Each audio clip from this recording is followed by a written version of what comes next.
దేవుని పిల్లలకు వందనములు. ఆదివారము, పునరుద్ధాన దినము. ఈ సమయములో మాట్లాడుతున్నటువంటి అంశం పౌలుని తొలచిన ఓ వ్యధ.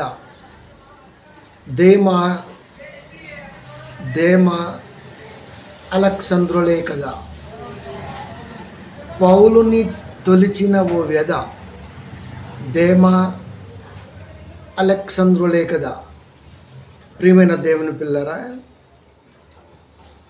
దేవుడు ఒక సంగతిని రాయించారు అంటే ఖచ్చితంగా భూమి మీద మానవాళి దాన్ని పాటించవలసిన అవసరం చాలా ఉంది. ఎందుకంటే ఇప్పుడంటే సువార్త చాలా ఈజీగా వెళ్తుంది. ఇక్కడి నుంచి ప్రపంచాన్ని చుట్టేస్తుంది సెకండ్ కాలంలో. కానీ ఆనాడు వాళ్ళు భుజాన వేసుకొని తీసుకెళ్లాల్సిన పరిస్థితి. ఓడ ప్రయాణమో, కాలినడకో, మరొక రకంగానో. ఆనాటి వారి కష్టం చూసుకుంటే ఈనాడు మనం చేస్తున్న సువార్త వారి చేసిన సువార్తకి దరిదాపుల్లో కూడా రాదేమనిపిస్తుంటుంది. అయినను ప్రతి మనిషికి అవసరమైన సంగతులు చేరాలనే రాయించాడు దేవుడు. కాలగమనంలో, నేటి కాలంలో మన దగ్గరకు చేరింది. సౌలుగా ఉన్నటువంటి వారిని పౌలుగా మలిచిన దేవుడు సువార్త భారాన్ని భారంగానే మోపాడు. దాన్ని అనేక ప్రాంతాలలో విసిదపరిచే పనిలో తనకంటూ ఒక టీముని ఫామ్ చేసుకున్నాడు. ఆ టీమును కూడా చాలా జాగ్రత్తగా అబ్జర్వ్ చేసి అన్ని విధాలుగా వారిని ఎన్నుకొని అనేక ప్రాంతాల్లో సువార్తను తీసుకెళ్తూ వారి జీవితాన్ని కొనసాగిస్తున్నాడు. వారందరికీ ఎవరైతే పౌలు గారి చుట్టూ ఉన్నారో పిల్లలు, ఒనేసిము కానీ, ఒనేసిఫోరు కానీ, అరిస్తార్ కానీ, మార్కు కానీ, దేమా కానీ, లూకా కానీ, తిమోతి కానీ, ఇలా ఎందరైతే 13 మంది మ్యాక్సిమం, ఇంతమందిని ఆయన పక్కనేసుకొని సువార్త తీసుకెళ్తూ వాళ్ళందరికీ ఒక మంచి మాట ఏం చెప్పారో తెలుసా? నిజంగా చాలా బాధేస్తుంది. ఇలా కూడా చెప్తాడా అని ఆశ్చర్యం కూడా ఇస్తుంది. వీళ్ళందరికీ గలతీ సంఘానికి ఉత్తరాన్ని రాస్తూ, పత్రికను రాస్తూ 6:17 మాట్లాడుతున్నాడు. గలతీ 6:17. నేను యేసు యొక్క ముద్రలు నా శరీరమందు ధరించి ఉన్నాను. పౌలు అంటున్నాడు గలతీ సంఘానికి రాస్తూ, నేను యేసు యొక్క ముద్రలు నా శరీరమందు ధరించి ఉన్నాను. ఇక మీదట ఎవడునూ నన్ను శ్రమ పెట్టవద్దు. అంటే ఎన్ని శ్రమలు అప్పటికి అనుభవించి ఉన్నాడో మీరు ఆలోచించండి. గలతీ సంఘానికి పత్రిక రాసే సమయానికి ఆ మాట అన్నాడు, దయచేసి నాతో ఉన్న వాళ్ళు ఎవరు నన్ను బాధ పెట్టద్దు. అది సంఘానికే కాదు, రాస్తూ తీసుకెళ్ళిన పిల్లలకి, చదువుతున్న వారికి, నేటి కాలములో మనకి కూడా వర్తించింది. భూత భవిష్యత్తు వర్తమాన కాలాలకు సంబంధించింది వాక్యం. ఆ కాలంలో ఉన్నవాడు నేను అన్నాడు కనుక. ప్రియమైన దేవుని పిల్లరా, యేసు యొక్క ముద్రలు, స్టాంప్స్ కనబడతాయా? సీల్ కనబడాలి కదా. మరి యేసు ముద్రలు పౌలు గారు ధరించినట్టుగా కనబడితేనే నమ్ముతాం అంటే ఏం బాగుంటుంది? ఆయన సుస్పష్టంగా మాట్లాడుతున్నారు. యేసు యొక్క ముద్రలు నా శరీరమందు ధరించి ఉన్నాను. అన్టాంజిబుల్, సృజించలేనివి, కనిపించనివి, మనోనేత్రము కలిగిన జ్ఞానికి మాత్రమే అర్థమయ్యేది అది.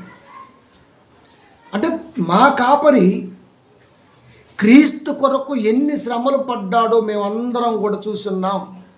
కనుక మాలో ఎవరు, సంఘములో ఎవరు కూడా తిరిగి ఈ కాపరిని బాధ పెట్టకూడదు అని వారికి వారు నిర్ణయించుకోవాల్సినటువంటి ఆవశ్యకత ఆ రెఫరెన్స్ మీద ఆధారపడి ఉంది. ఎందుకంటే ప్రియమైన దేవుని పిల్లరా, సువార్త అనేది ఈ రోజున వ్యాపారం అయిపోయింది. కనుకనే దాని వాల్యూ తగ్గిపోయింది. రోజులు గడుస్తున్నా కాలాన్ని బట్టి చూస్తే అన్న మాటకి అర్థం లేకుండా పోయింది. కేవలం ఈ రోజున క్రైస్తవ్యం అనేది టైం పాసిబుల్గా ఉంది. కానీ ప్రారంభ శతాబ్ద కాలంలో ప్రాణాలు పెట్టారు, రాళ్లతో కొట్టబడ్డారు, రంపాలతో కోయబడ్డారు. ఇన్ని హింసలు ఎందుకు పొందారయ్యా అంటే చదువుకొని ఆనందపడటానికి కాదు. అది అంత భారంగా ఈ రోజున తీసుకోవాల్సిన అవసరం ఏముంది? వారికి మనకి ఎటువంటి సంబంధం లేదు. అది ప్రారంభ శతాబ్ద కాలపు విప్లవంలో పాలిభాగస్తులు. మనకేం సంబంధం? సేవ కూడా అంతే. కానీ ఇది ఎలా అయిపోయిందంటే కంప్లీట్గా వ్యక్తిగత స్వేచ్ఛ కొరకు వ్యాపార దృక్పథం, లేకపోతే మరొక కోణం అనేది సువార్తలకు వచ్చేసరికి ఆ సువార్త భారం అంటే ఏంటో సంఘ కాపురి మర్చిపోయాడు ఫస్ట్ ఆఫ్ ఆల్. కనుక ప్రియమైన దేవుని పిల్లారా చెప్తున్నాడు, నన్నెవ్వరూ బాధ పెట్టద్దు. ఇక మీదట ఎవడు నన్ను శ్రమ పెట్టవద్దు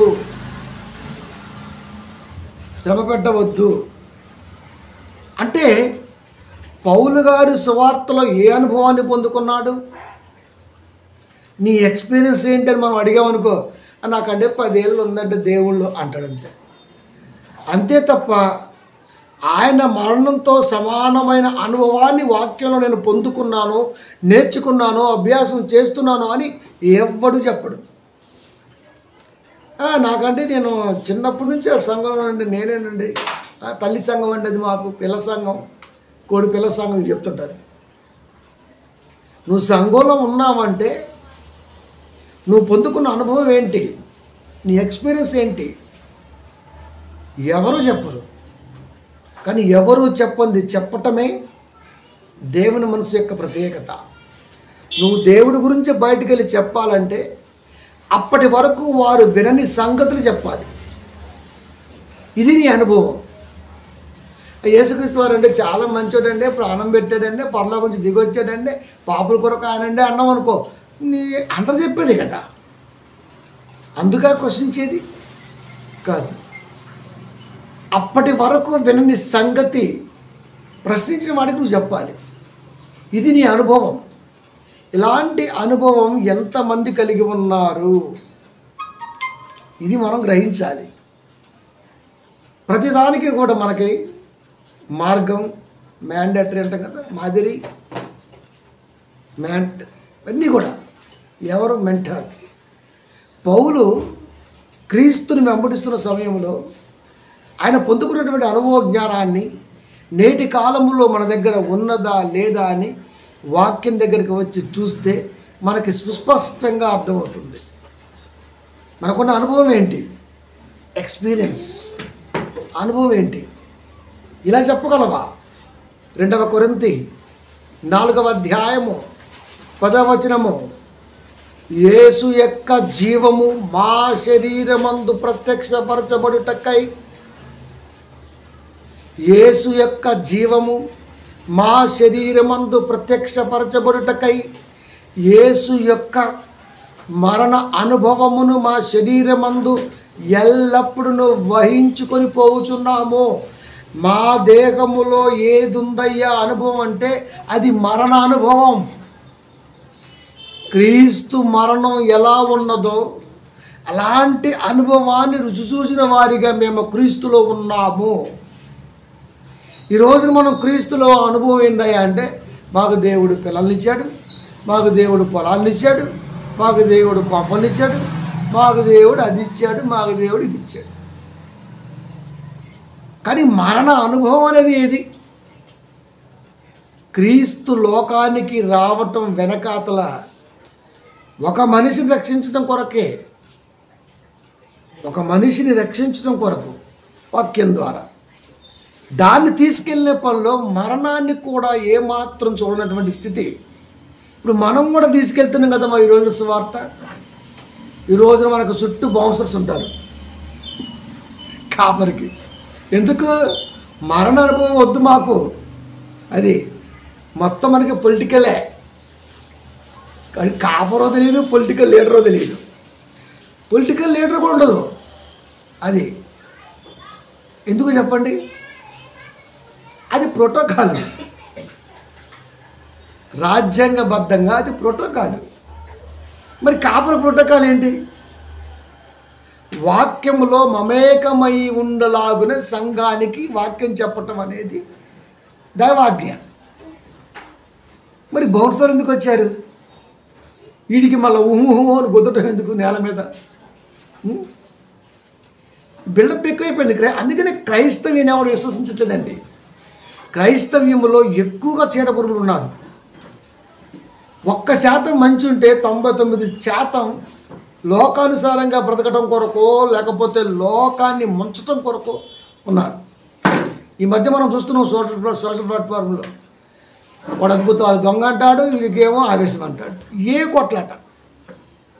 ఇవి చూడటం వలన కాస్తో కూస్తూ అప్పటికే విశ్వాసం ఎదుగుతున్న పిల్లకి ఏమనిపిస్తుంది చెప్పండి? సన్నగిలిపోతే ఇంతేనా క్రైస్తవ్యం అంటే అనిపిస్తుంటుంది. అంటే దేవుల్లో ఎలాగైనా లేకుండా చేయటమే దెయ్యంపు యుక్తి. దాంట్లో బలహీనలు వాడుకుంటుంది. దెయ్యం వాడుకునేది ఎవరినయ్యా అంటే వాళ్ళనే. మరి ఇంత భారంతో ఇంత మరణ అనుభవాన్ని కలిగి సువార్తను తీసుకెళ్లాల్సిన ఆవశ్యకత ఏమొచ్చింది? అది మనం గ్రహించాలి. ఈ రోజున సంఘంలో కాపరి వారిని వారు ప్రశ్నించుకుంటే, సువార్త విషయంలో నేను ఇంత గొప్పగా ఆలోచిస్తున్నానా అని అంటాడా అంటే లేదు. అడుగు తీస్తే అంత, అడుగు ఎత్తే అంత. మీ ఇంటికి వస్తే ఏమి ఇస్తారు, మా ఇంటికి వస్తే ఏం చేస్తారు? వాళ్ళు అదే అంటున్నారు బయట వాళ్ళు. ఎవడైనా ఎందుకు నిజాయితీగా పనిచేయడం? ఎందుకు వాక్యాన్ని వక్రీకరించకుండా మాట్లాడలేడు? యేసు యొక్క జీవము మా శరీరమందు ప్రత్యక్షపరచబడుటకై యేసు యొక్క మరణ అనుభవమును మా శరీరము అందు ఎల్లప్పుడూ వహించుకొని పోవచ్చున్నాము. భరిస్తూ, సహిస్తూ, స్వీకరిస్తూ, మీకు నేర్పుతూ మేము వెళ్ళిపోతున్న మరణ అనుభవాన్ని. సంఘములో కూడా సువార్త ప్రకటన అంటే క్రీస్తు యొక్క మరణ అనుభవంతో ముడిపడి ఉండాలి తప్ప అది వచ్చింది ఇది వచ్చింది ఇలాంటివి చెప్పకూడదు. సరే, వాడు కాలం చెల్లుబాటు అయిన తర్వాత వాడికి ఉంటుంది, మరి పరిస్థితి ఘోరంగా ఉంటుంది. నమ్మవా? ఈ కన్ను క్యాప్చర్ చేయనివి ఎన్నో ఈ రోజున మనిషి నమ్ముతున్నాడు. 5.3 మెగాపిక్సెల్ కలిగిన ఈ కన్ను అంతకంటే ఎక్కువ క్యాప్చర్ చేయలేదు. కానీ పరలోకంలో ఉన్న సంగతులు ఈడు ఎలా క్యాప్చర్ చేస్తాడు? రాయబడ్డ వాక్యాన్ని నమ్మడం, చెబితే వినడం. ఊరికి డబ్బు కావాలి, జేబు నిండా డబ్బు కావాలి. ఇదే పెద్ద జబ్బు. నీ చాలాసార్లు చెప్పిన ఏముంటుందో. ఇప్పుడు సండే కాబట్టి పెన్ను కూడా పెట్టను. నేను జేబులో డబ్బులు పెట్టను, పాకెట్లో పెన్ను పెట్టను, పరుసులు వాడను. అసలు ముందు క్యారీ చేయను మరేని. ఆ జుత్తు నాకు ఎలర్జీ అనిపించింది ఎందుకు మరి? ప్రియమైన దేవుని పిల్లరా, నువ్వు ఇలా ఉంటేనే, ఉండగలిగితేనే సువార్త భారం అనేది నీకు అర్థమవుద్ది. మరణానుభవం ఎవడుకుంది? ఏ విశ్వాసం అయినా సరే డిసెంబర్ 31న ఈ సంవత్సరంలో సువార్త అంటే ఎంత భయంకరంగా ఉంటుందో, దాన్ని మోయటం ఎంత కష్టమో మేము మాటలు బట్టి విన్నామంటే ప్రపంచ క్రైస్తవ్యంలో ఏ సాక్షి నోట కనబడింది ఆ మాట. ఈ 12 నెలల దేవుడు మమ్మల్ని కాసి కాపాడాడు. ఫస్ట్ వారం అదే ప్రార్థన సంఘాల్లో, పోయిన నెలంతా కాసి కాపాడిన దేవా నీకు స్తోత్రం. పోయిన నెల ఏం చేశావు? ఈ నెల ఏం చేయబోతున్నావు? మన దగ్గర ఆన్సర్ లేదు. పోయిన నెలలో అంతకుముందు నెల కంటే ఏవైనా వాక్యాలు అనుభవాలు సంపాదించావా? దీని దగ్గర మనకు క్లారిటీ లేదు. కంటిన్యూడ్గా సంఘంలో నువ్వు ప్రజెంటేషన్గా ఉన్నావా? దీంట్లోనూ మైనస్సే. క్రీస్తు పాదాల చెంతను వాక్యం నేర్చుకునేవాడిగా ఉన్నావా? ఒక వాక్యాన్ని బట్టి తగ్గింపు కలిగిన స్వభావం కలిగి ఉన్నావా? దేనికి మార్కులు పడవు, కానీ ప్రార్థన చేస్తాడు. పోయిన నెల అంతా కాసి కాపాడినంట, ఈ నెల కూడా కాసి కాపాడు. బాగా తిరిగి వచ్చేస్తా, గిన్నె పనులు అమ్మేస్తాను ఎండాకాలం. ఇదే యేసు యొక్క జీవము మా అన్నాడు. Pure word. మా అంటే నేను మట్టి. అంటే తన చుట్టూ ఉన్న పిల్లలు కూడా వారి శరీరం మందు యేసు యొక్క మరణాన్ని భావాన్ని మోసుకొని పోతున్నారు. అంటే వారిలో ఎవరున్నారు? ఇప్పుడు ఫస్ట్ చెప్పానే వీళ్ళందరూ అరిస్తార్కు, ఒనేసిఫోరు పోతే వీళ్ళంతా ఎంతమంది అయితే ఉన్నారో, పౌలు గారి పక్కన వీళ్ళంతా ఉన్నారు. మా శరీరం మందు, నా శరీరం కాదు, మా శరీరం మందు. ఫస్ట్ 6:17 గల్తీలు చూస్తే నా శరీరం మందు అన్నాడు. నా అంటే నేను, మా అంటే మేము. మనకు తెలుసు. అంటే అందరినీ కలుపుతున్నాడు. తన చుట్టూ ఉన్న వాళ్ళందరూ ఎవరు? యేసు యొక్క మరణ అనుభవాన్ని వారి శరీరం మందు ఎల్లప్పుడూ వహించుకొని అనేక చోట్ల సువార్తలో పాలిభాగస్తులుగా కనబడుతున్న పిల్లలే. ఇలా నువ్వు సువార్త చేసుకుంటూ వెళ్ళిపోతే దెయ్యం పైనుండి వేడి శనగపప్పు కొనుక్కొని తినరా? అదృశ్యశక్తి. దానికి 23 పేర్లు ఉన్నాయి. నెక్స్ట్ ఫ్రైడే అదే అంశం. అది నెక్స్ట్ ఫ్రైడే ఏం పెట్టాను టైటిల్? గాడిద సంగీతం వంట మెచ్చింది. వచ్చే శుక్రవారం అంశం ఏంటి? గాడిద సంగీతం వంట మెచ్చింది. నెక్స్ట్ 4వ తారీఖు మొన్నవాడు అంటున్నాడు, ఆదాము గారి రక్తము యేసులో ఉంది. నేను చూపిస్తా, రెఫరెన్స్ నాకు చూపించాడు. ఆడి తాట తీస్తా. వీళ్ళంతా ఎందుకు వస్తా చెప్పరా? ఫేమ్ కోసం, పేరు కోసం. మేమందరికీ కనబడాలి. ఇదో పెద్ద వ్యసనం అండి. మరి ఈ కనబరుచుకోవటం ఏంటో నాకు ఇప్పటికీ తెలియట్లే. మరి అది దేశాన్ని కాపాడుతున్న గూఢాచారి వ్యవస్థలో పనిచేసేవాడిని మీరు అడగండి. అసలు అందుట్లో ఉన్నట్టుగా రా ఏజెంట్, అందుట్లో ఉన్నట్టుగా మనకి ఎవరికి తెలియదు. మనతోనే ఉంటాడు వాడు. కానీ దేశ సంరక్షణలో వాడు అద్భుతమైన పాత్ర పోషిస్తాడు. వాడు కనపడ్డు.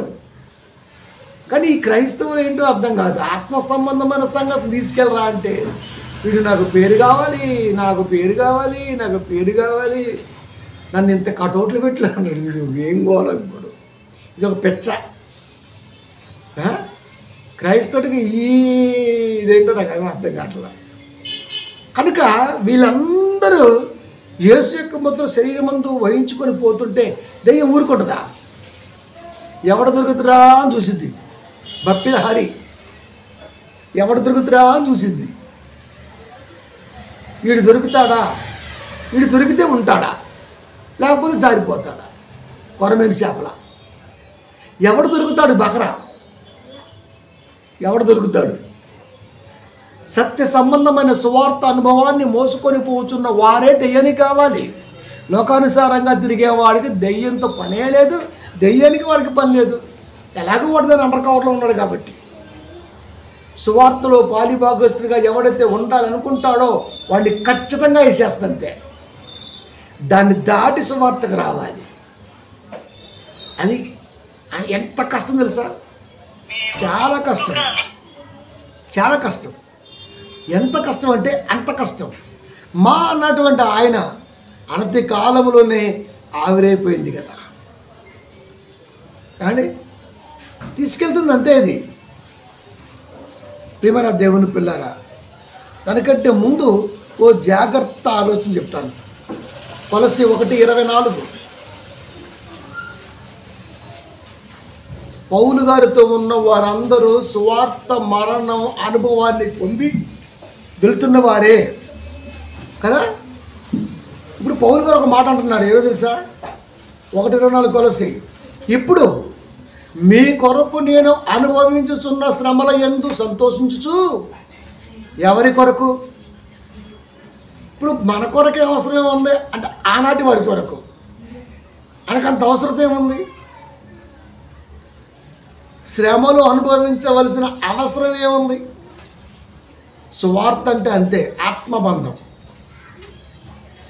ఇప్పుడు మీ కొరకు నేను అనుభవించుతున్నటువంటి శ్రమల యందు సంతోషించుచు సంఘము అను ఆయన శరీరము కొరకు క్రీస్తు పడిన పాట్లలో కొదువైన వాటి యందు నా వంతు నా శరీరమందు సంపూర్ణము చేయుచున్నాను. తక్కువ సమయం భూమి నుంచి వెళ్ళిపోయాడు మహానుభావుడు. అది ఎక్కువ సమయం ఉండింటే ఎక్కువ సువార్త జరిగి ఉండేది. కానీ దేవుడు ఆయనకి ఫిక్స్ చేసింది ఆ డేటే. తక్కువ టైంలో చెప్పి రావాలి లోకానికని వెళ్ళిపోయారు. ఇప్పుడు ఆయనకంటే 30 ఏళ్ళు ఎక్కువగా బతుకున్నాను నేను భూమి మీద. ఆయన తర్వాత అంతటి భారాన్ని మోసేవారిగా, ఆయన ఎన్నైతే కలలు కన్నాడో అవన్నీ నిర్వర్తించేవారిగా నేను నా పిల్లలతో కొనసాగుతున్నా అని చెప్తున్నాడు. అంతేగాని క్రీస్తు పడిన పాటలలో కొదువైన అంటే లోటుగా ఉన్నది, లోపంగా ఉన్నది, తక్కువ ఉన్నది కాదు అక్కడ అర్థం. క్రీస్తు ఆయుష్కాలం తక్కువ అయితే, పౌలు ఆయుష్కాలం క్రీస్తు కంటే రెట్టింపు అయితే, క్రీస్తు వెళ్ళిపోయిన తర్వాత తిరిగి మళ్ళీ 30-40 ఏళ్ల పాటు క్రీస్తు భూమి మీద పౌలు గారు ఉన్నారు కనుక ఈ 40 ఏళ్లలో క్రీస్తు మాటని అనేక సంఘాలు ఫిలప్ చేస్తూ వస్తూ ఆ మాట మాట్లాడాడు. తప్పు పట్టాలి అంటే ఎలాగైనా పట్టచ్చు, బైబిల్ అర్థం కాదండి. అందుకని మీరు చూడండి, చాలామంది బైబిల్ ఇలా ఉంది ఇలా ఉంది ఇలా ఉంది అంటే అర్థం ఏంటి? ఇలా ఉంటుందని దానికి తెలీదా? ప్రతిదాన్ని విడమర్చి చెప్పడానికి ఒకవేళ చెప్పగలిగి ఉంటే దేవుడు ఈ రోజున ఒక బైబిల్ కాస్ట్ లక్షల్లో ఉండేది, వెయిట్ టన్నుల్లో ఉండేది. అప్పుడు నెత్తిమి పట్టుకొని రావాలి ఎవడన్నా వస్తారు చర్చికి. ఎంత బైబిల్ పట్టుకోవడానికే మనం పెద్దగా ఫీల్ అవుతుంటాం. ఇక బరువు మీద 100 కిలోలు బైబిల్ పట్టుకొని చర్చికి పోతాం మనం? పోము. ఇంత అనుభవంతో రాయించాడు దేవుడు కనుక. కొదువ అంటే లోపం కాదు. మనకేమో తెలుగు వచ్చి సావదు, గ్లామరో తెలియదు, గ్రామరో తెలియదు, నేర్పినోళ్ళు నేర్పలేదు. కానీ ఏ మహానుభావుడు అన్నాడు కానీ దేశ భాషలందు తెలుగు, మరి దానికి లెస్స అన్నప్పుడు దానికి ఏది మరి? లెస్స అంటే దానికి ఏది మరి? హైప్ ఏం తీసుకొచ్చాం? అర్థం చేసుకోవటం అనేది క్రైస్తవుడి యొక్క ప్రథమ లక్షణం. క్రీస్తు కొదుగా పెట్టిపోతే పౌలు పిలుపు చేశాడంట. ఇదేం ప్రశ్న? అన్నీ సర్దింది, లాస్ట్లో ఇల్లు ఉడిచి రావాలి, వదిలేసిపోయింది. వెనకాల పాప ఎవరున్నారు గబగబా ఊడ్చొచ్చారు. మా అమ్మ ఒకటి వదిలేసి నేను ఊడ్చి అని చెప్పింది గర్వంగా. అమ్మకు సాయం చేశాను, అమ్మ ముందెళ్ళాలి ఒక చోటకి, అందుకని ఇల్లు ఒకటి మిగిలింది, అంతా బాగా చేసింది, అది నేను చేసి వచ్చాను, హెల్ప్. కనుక క్రీస్తు మాట లోకానికి పంచటంలో సహకారిగా సహాయకుడిగా ఉన్నా అని చెబుతున్నాడు అక్కడ. ఇది ప్రతిదానికి వక్రీకరణ. మరి ఏం చదువుతారో బైబిల్ నాకు అర్థం, నాకైతే అర్థం అవుతుంది. అట్టుందగా అట్టుందగా అట్టుందగా, ఆయన అట్టండగా అట్టండగా, ఆయన అట్ట అన్నాడు. నీకు ఏం అర్థమైంది? బుర్ర తక్కువ. ప్రతిదీ ఇంతేనా? చదువుతున్నప్పుడే అర్థమైపోవాలండి బైబిల్ ఎప్పుడు కూడా. అంటే ఏ కాన్సెప్ట్ చదువుతున్నాం మనం, ఏ మైండ్ సెట్ చదువుతున్నాం మనం ఈ రోజున? కాన్సన్ట్రేట్గా చదివితే నీకు ఆయన ఏం చెబుతున్నాడో అర్థమవుద్ది. ఆ సంఘం ఎవరున్నారు? ఫిలోమోన్ ఉన్నాడు. కొలసి సంఘంలో ఎవరున్నారు? ఫిలోమోన్ ఉన్నాడు. ఫిలోమోన్ పౌలు గారి దగ్గర సేవకుడు. కొలసి సంఘంలో ఫిలోమోన్ ఉంటే ఫిలోమోన్ గారికి ప్రత్యేకంగా ఉత్తరం రాశాడు, తిరిగి కొలసి సంఘానికి ఉత్తరం రాస్తున్నాడు. దాంట్లో మాట్లాడుతున్న మాట, సంఘము అను ఆయన శరీరము కొరకు, ఆయన శరీరం కొరకు క్రీస్తు పడిన పాటలలో కొదువైన వాటి యందు నా వంతు నా శరీరమందు సంపూర్ణము చేయుచున్నాను. అంటే సంఘము కొరకు క్రీస్తు ఎన్ని కళలకు అన్నాడో అది నా జీవితంలో నిర్వర్తించే పనిలో సక్సెస్ఫుల్గా రన్నింగ్ అవుతున్నా నేను, నా టీం. ఇవాళ అంశం ఏంటి? పౌలుని తొలిచిన ఓ వ్యధ దేమా అలెక్సాంద్రులే కదా. ఇంత గొప్పగా వెళ్తున్న టీంలో స్థిర సంఘాలు కొరకు, స్థిరమైన వాక్యం కొరకు అనేకమైనటువంటి బాధలు, ఇబ్బందులు, మాటలు రకరకాల అనుభవిస్తూ వెళ్ళిపోతున్నాడు. అయినా తగ్గట్లా, శ్రమలు వచ్చినా తగ్గట్లా, బాధ పెట్టినా తగ్గట్లా, అసలు తగ్గట్లా. ఇప్పుడు సువార్తకు డ్యామేజ్ కలగాలంటే ఏళ్ళల్లో నాకు ఎవడు దొరుకుతాడు? అప్పంగాడు బొప్పంగాడు ఎవడు దొరుకుతాడు? బలహీనుడై ఉండాలి, మళ్ళా వాడు సువార్తలోనే ఉండాలి. వాడు ఎవడు దొరుకుతాడు? దానికి స్కాన్ చేయటం బాగొచ్చు. వీడు ఉపయోగపడతాడా? లాగేద్దాం. ఎందుకంటే బలహీనంగా ఉంది, అవిశ్వాసం ఉంది, ఆసక్తి అయితే ఉంది కానీ బలహీనం ఉంది, పైగా అవిశ్వాసం ఉంది. వీడే మనకు కావాలి. లాగేద్దామా? లాగేద్దాం. 2 తిమోతి 4:17 ఈ మాట తను నమ్మిన నమ్మకస్తుడితో పంచుకుంటున్నటువంటి బాధ. పౌలు గారు, తిమోతి ఎవరు? నా ప్రియ కుమారుడు. తన ప్రియ కుమారుడితో పౌలు గారు పంచుకుంటున్న వ్యాధి ఏంటో తెలుసా? దేమ ఇహలోకమును స్నేహించి నన్ను విడిచి తెస్సలోనికెకు వెళ్ళెను. దేమ ఎవరు? పౌలు గారితో అనేక ప్రాంతాలలో సువార్తలో పాలిభాగస్తుడు. సంఘాలకి వందనాలు చెప్పటములో దేమాను కూడా దేవుడు ముందే పెట్టాడు. లోకా దేమా మీకు వందనములు చెప్పుచున్నారు, దేమా అరిస్తారకు మీకు వందనములు చెప్పుచున్నారు, దేమా తిమోతి మీకు వందనములు చెప్పుచున్నారు అని సంఘాలకు పత్రికలు రాస్తూ ఈ పదాన్ని పౌలు గారు వాడటం జరిగింది.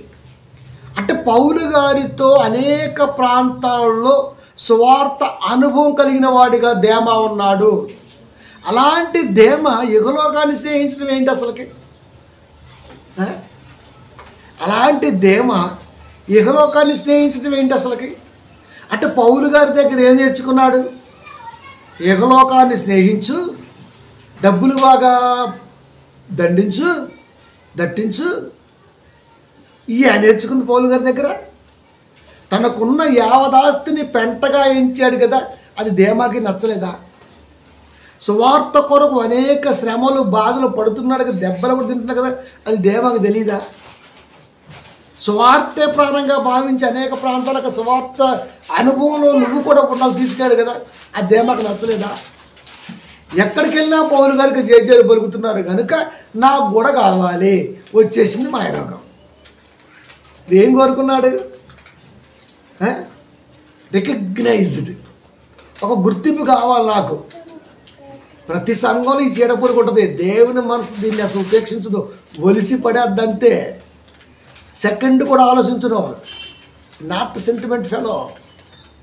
తెలుసా, అమ్మగారికి ఎంత బాగలేకపోతేనే పక్కన పడి చూసి వాక్యం చెప్పాడు, ఉంటే ఉందో పోతే పోద్దని. నేను చాలా బలవంతుడు తెలుసా, కానీ ఏం చెప్తానంటే నాకు ఎమోషన్స్ ఉంటాయండి. నాకేముండవు ఎమోషన్స్, రఫ్ అండ్ టఫ్ అంటాను. మీరు కూడా చూస్తున్నారు. అస్సలు ఎమోషన్ అనే పదాన్ని దరిదాపు లేనటువంటి ఏకైక వ్యక్తినేమో. సెంటిమెంట్ అసలు ఇష్టపడను నేను. నాకున్న ఆయుష్ కాలంలో వాక్యాన్ని బ్రతికించే పనిలో ముందుకెళ్తుంటా. వెనకాల దేమా ఉన్నాడా, అలెక్సంద్రాడా, పౌలులాగా ఊరుకునే క్యాండిడేట్ని కాదు నేను, ఏరేస్తా. I'm not businessman. అది సందా కూడా వాడని ఏకైక క్యాండిడేట్ నేను భూమి మీద. పిల్లల కష్టం వస్తే ఒక స్క్రీన్ రావాలి రేపటి రోజున, దానికోసమే. ఏదైనా సరే అక్కడే వాడబడాలి. మీ కష్టం దైవ సన్నిధానంలో బల్బు కొడాలి, ఫ్యాన్ కొడాలి, లేకపోతే టెక్నికల్ ఎక్విప్మెంట్ వాడాలి, దేనికైనా వాడాలి తప్ప అయ్యగారు పెట్రోలుకో అయ్యగారు జేబులోకో వెళ్ళకూడదు. అలా వాగ్దానం చేసే సేవకు వచ్చా, లేకపోతే సేవ స్టార్ట్ చేసేవాడినే కాదు. అందుకే ప్రతి ప్రసంగంలో ఛాలెంజ్ విసురుతా. ఏ ప్రాంతానికి వెళ్ళినా రూపాయి లేకుండా మనమే పెట్టుకొని వెళ్ళి చెప్పే సేవకుడు ఉండాలి. నేను అలాగే చేస్తా. ఎందుకంటే ఆ రోజు వాళ్ళు చేశారు కదా. మరి మరణ అనుభవం అనేది ఎలా వస్తుంది? సువార్త కొరకు వాళ్ళు పడిన పాటలలో ఆయన కొదువైన వాటిని ఫిలప్ చేస్తుంటే, మరి నేటి కాలంలో కొదువుకున్న వాటిని మనం ఫిలప్ చేయకపోతే ఇంకేం లాభం అంటే దేవుడికి. కనుక దేమ యెహోలోకాన్ని స్నేహించి సౌందర్యం అక్కడ నన్ను విడిచి తెస్సలోనికకి వెళ్ళాడు. పౌలు గారి పక్కన ఎంత అనుభవం పొందుకున్న వాడికి ఇదే మాయరోగం వచ్చింది. ఇదే మాయరోగం వచ్చింది. ఇదే మాయరోగం వచ్చింది. చెప్తున్నా కదా, సప్పట్లు కొట్టాలా. ఇప్పుడు మా వాడు వస్తాడు, ఇప్పుడు ఆ సభకి ఇప్పుడు ఈరోజు 1 లక్ష రూపాయలు ఖర్చు పెట్టండి, సప్పట్లో చిటికలు వెరైటీ. సప్పట్లు అయితే కామన్, చిటికలు ఇయ్యా. నీ జీవిత కాలంలో గట్టిగా ఒక 5 సభలు చేయగలవా? చేయగలవా? మా దగ్గర ఒక ఆయన ఉన్నాడు, మా పెదనాయన అవుతాడు, పెనగంచిప్రోల్లో. ఆయన పేరు గుడేటి సంథింగ్ ఏదో ఉంది పేరు, ఎందుకంటే ఆయనకి పెద్ద కాంటాక్ట్ లేదు. కానీ ఆయన ఒక్కొక్క సభకి 10 నుంచి 10 లక్షలు ఖర్చు పెడతాడు. ఇప్పటి వరకు నాకు తెలిసి ఒక 150 సభలు చేసి ఉంటాడు. నాకు తెలిసి ఒక్క సభకు ఆయన పెట్టిన కాస్ట్ కన్వీనర్గా 10 నుంచి 10 లక్షలు ఖర్చు పెడతాడు. ఎవరైనా సభ చేస్తుంటే తక్కువైంది బాబాయ్ పెదనాన్న అంటే ఒక 5 లక్షలు తీసుకొని అంటాడు. ఆయన పేరుతో కన్వీనర్గా 100-150 సభలు చేస్తుంటే ఆయన సహాయం చేసి ఇంకో 100-150 ఉంటాయి. అంటే ఇప్పటి వరకు ఆయన ఎన్ని 100 కోట్లు ఖర్చు పెట్టి మీరు చూడండి. ఒక టీచర్, స్కూల్ టీచర్. మీరు ఆలోచించండి. మనం ఒక సభ చేసి పైకి ఎత్తంటాం, అది కూడా మళ్ళీ 20-30 వేల రూపాయలు ఖర్చే. నువ్వు చేయి ఒక 5 లక్షలు పెట్టి, 5 ఏళ్ళకి ఒక సభ కూడా మనం చేయలేము. ఇక్కడ చేయమని చెప్పట్లా. పౌలు గారి పక్కన నేర్చుకున్నది ఏంటి అడుగుతున్నాడు దేవుడు. అన్నీ కాదనుకున్నటువంటి తన జీవితాన్నే దేవుడికి అంకితం చేసిన ఒక వ్యక్తి పక్కన, ఒక లెజెండరీ పక్కన ఏం నేర్చుకున్నాడు దేమా? ఏం నేర్చుకున్నాడు? పైగా తెస్సలోనికైకి వెళ్ళాడు. ఎందుకు వెళ్ళాడు అక్కడికి? తెస్సలోనికయ్యలు గొప్ప ఉపద్రవమందు వాక్యాన్ని అంగీకరించారు, బహు కష్టాల్లో వాక్యాన్ని స్వీకరించారు. ఆ కష్టంలో ఉన్న వారికి ఓదార్పునిచ్చి దైవ వాక్యముతో వాళ్ళని బలపరిచి ఆ తెస్సలోనికైలో సంఘాన్ని కడితే వాళ్ళు చూపిస్తున్న ప్రేమకి ఈడు కూడా ఆశ్చర్యపడ్డాడు. ఇప్పుడు ఆ ప్రేమ నాకు కావాలి, ఆ గుర్తింపు నాకు కావాలి, ఆ గుర్తింపు నాకు కావాలి, ఆ గుర్తింపు నాకు కావాలి. అంతే కదా. ఇది క్రైస్తవ్యంలో పోవాలండి. ఇలాంటి దుర్మార్గులు దేవుని మనసు ఉండకూడదండి. నిజం. కలుపు మొక్క అని తెలియగానే తొక్కేయాలి, దాన్ని ఉండకూడదు. ఇంక పొలం అంతా అయిపోద్ది, లేకపోతే పంట అంతా అయిపోద్ది. బ్రతికున్నంత వరకు సత్యాన్ని చెబుతూ వెళ్ళవలసిన సంఘం కంటికి కనబడ్డా చెవికి వినపడ్డా మందు ఖచ్చితంగా కొడతా, మామూలుగా కొట్టనేగా. ఎందుకంటే కోటలో ఉంటే ఏంటి, పేటలో ఉంటే ఏంటి, అది సామెత. కనుక ప్రియమైన దేవుని పిల్లరా, ఒక లెజెండరీ పర్సన్ దగ్గర ఏం నేర్చుకున్నాడు దేమా? యుగలోకాన్ని స్నేహించే మనసు వీడికి ఎలా ఉంది అంటే లోపల ఇంటర్నల్గా ఉంది, ఒక యోధాకు ఉన్నట్టు.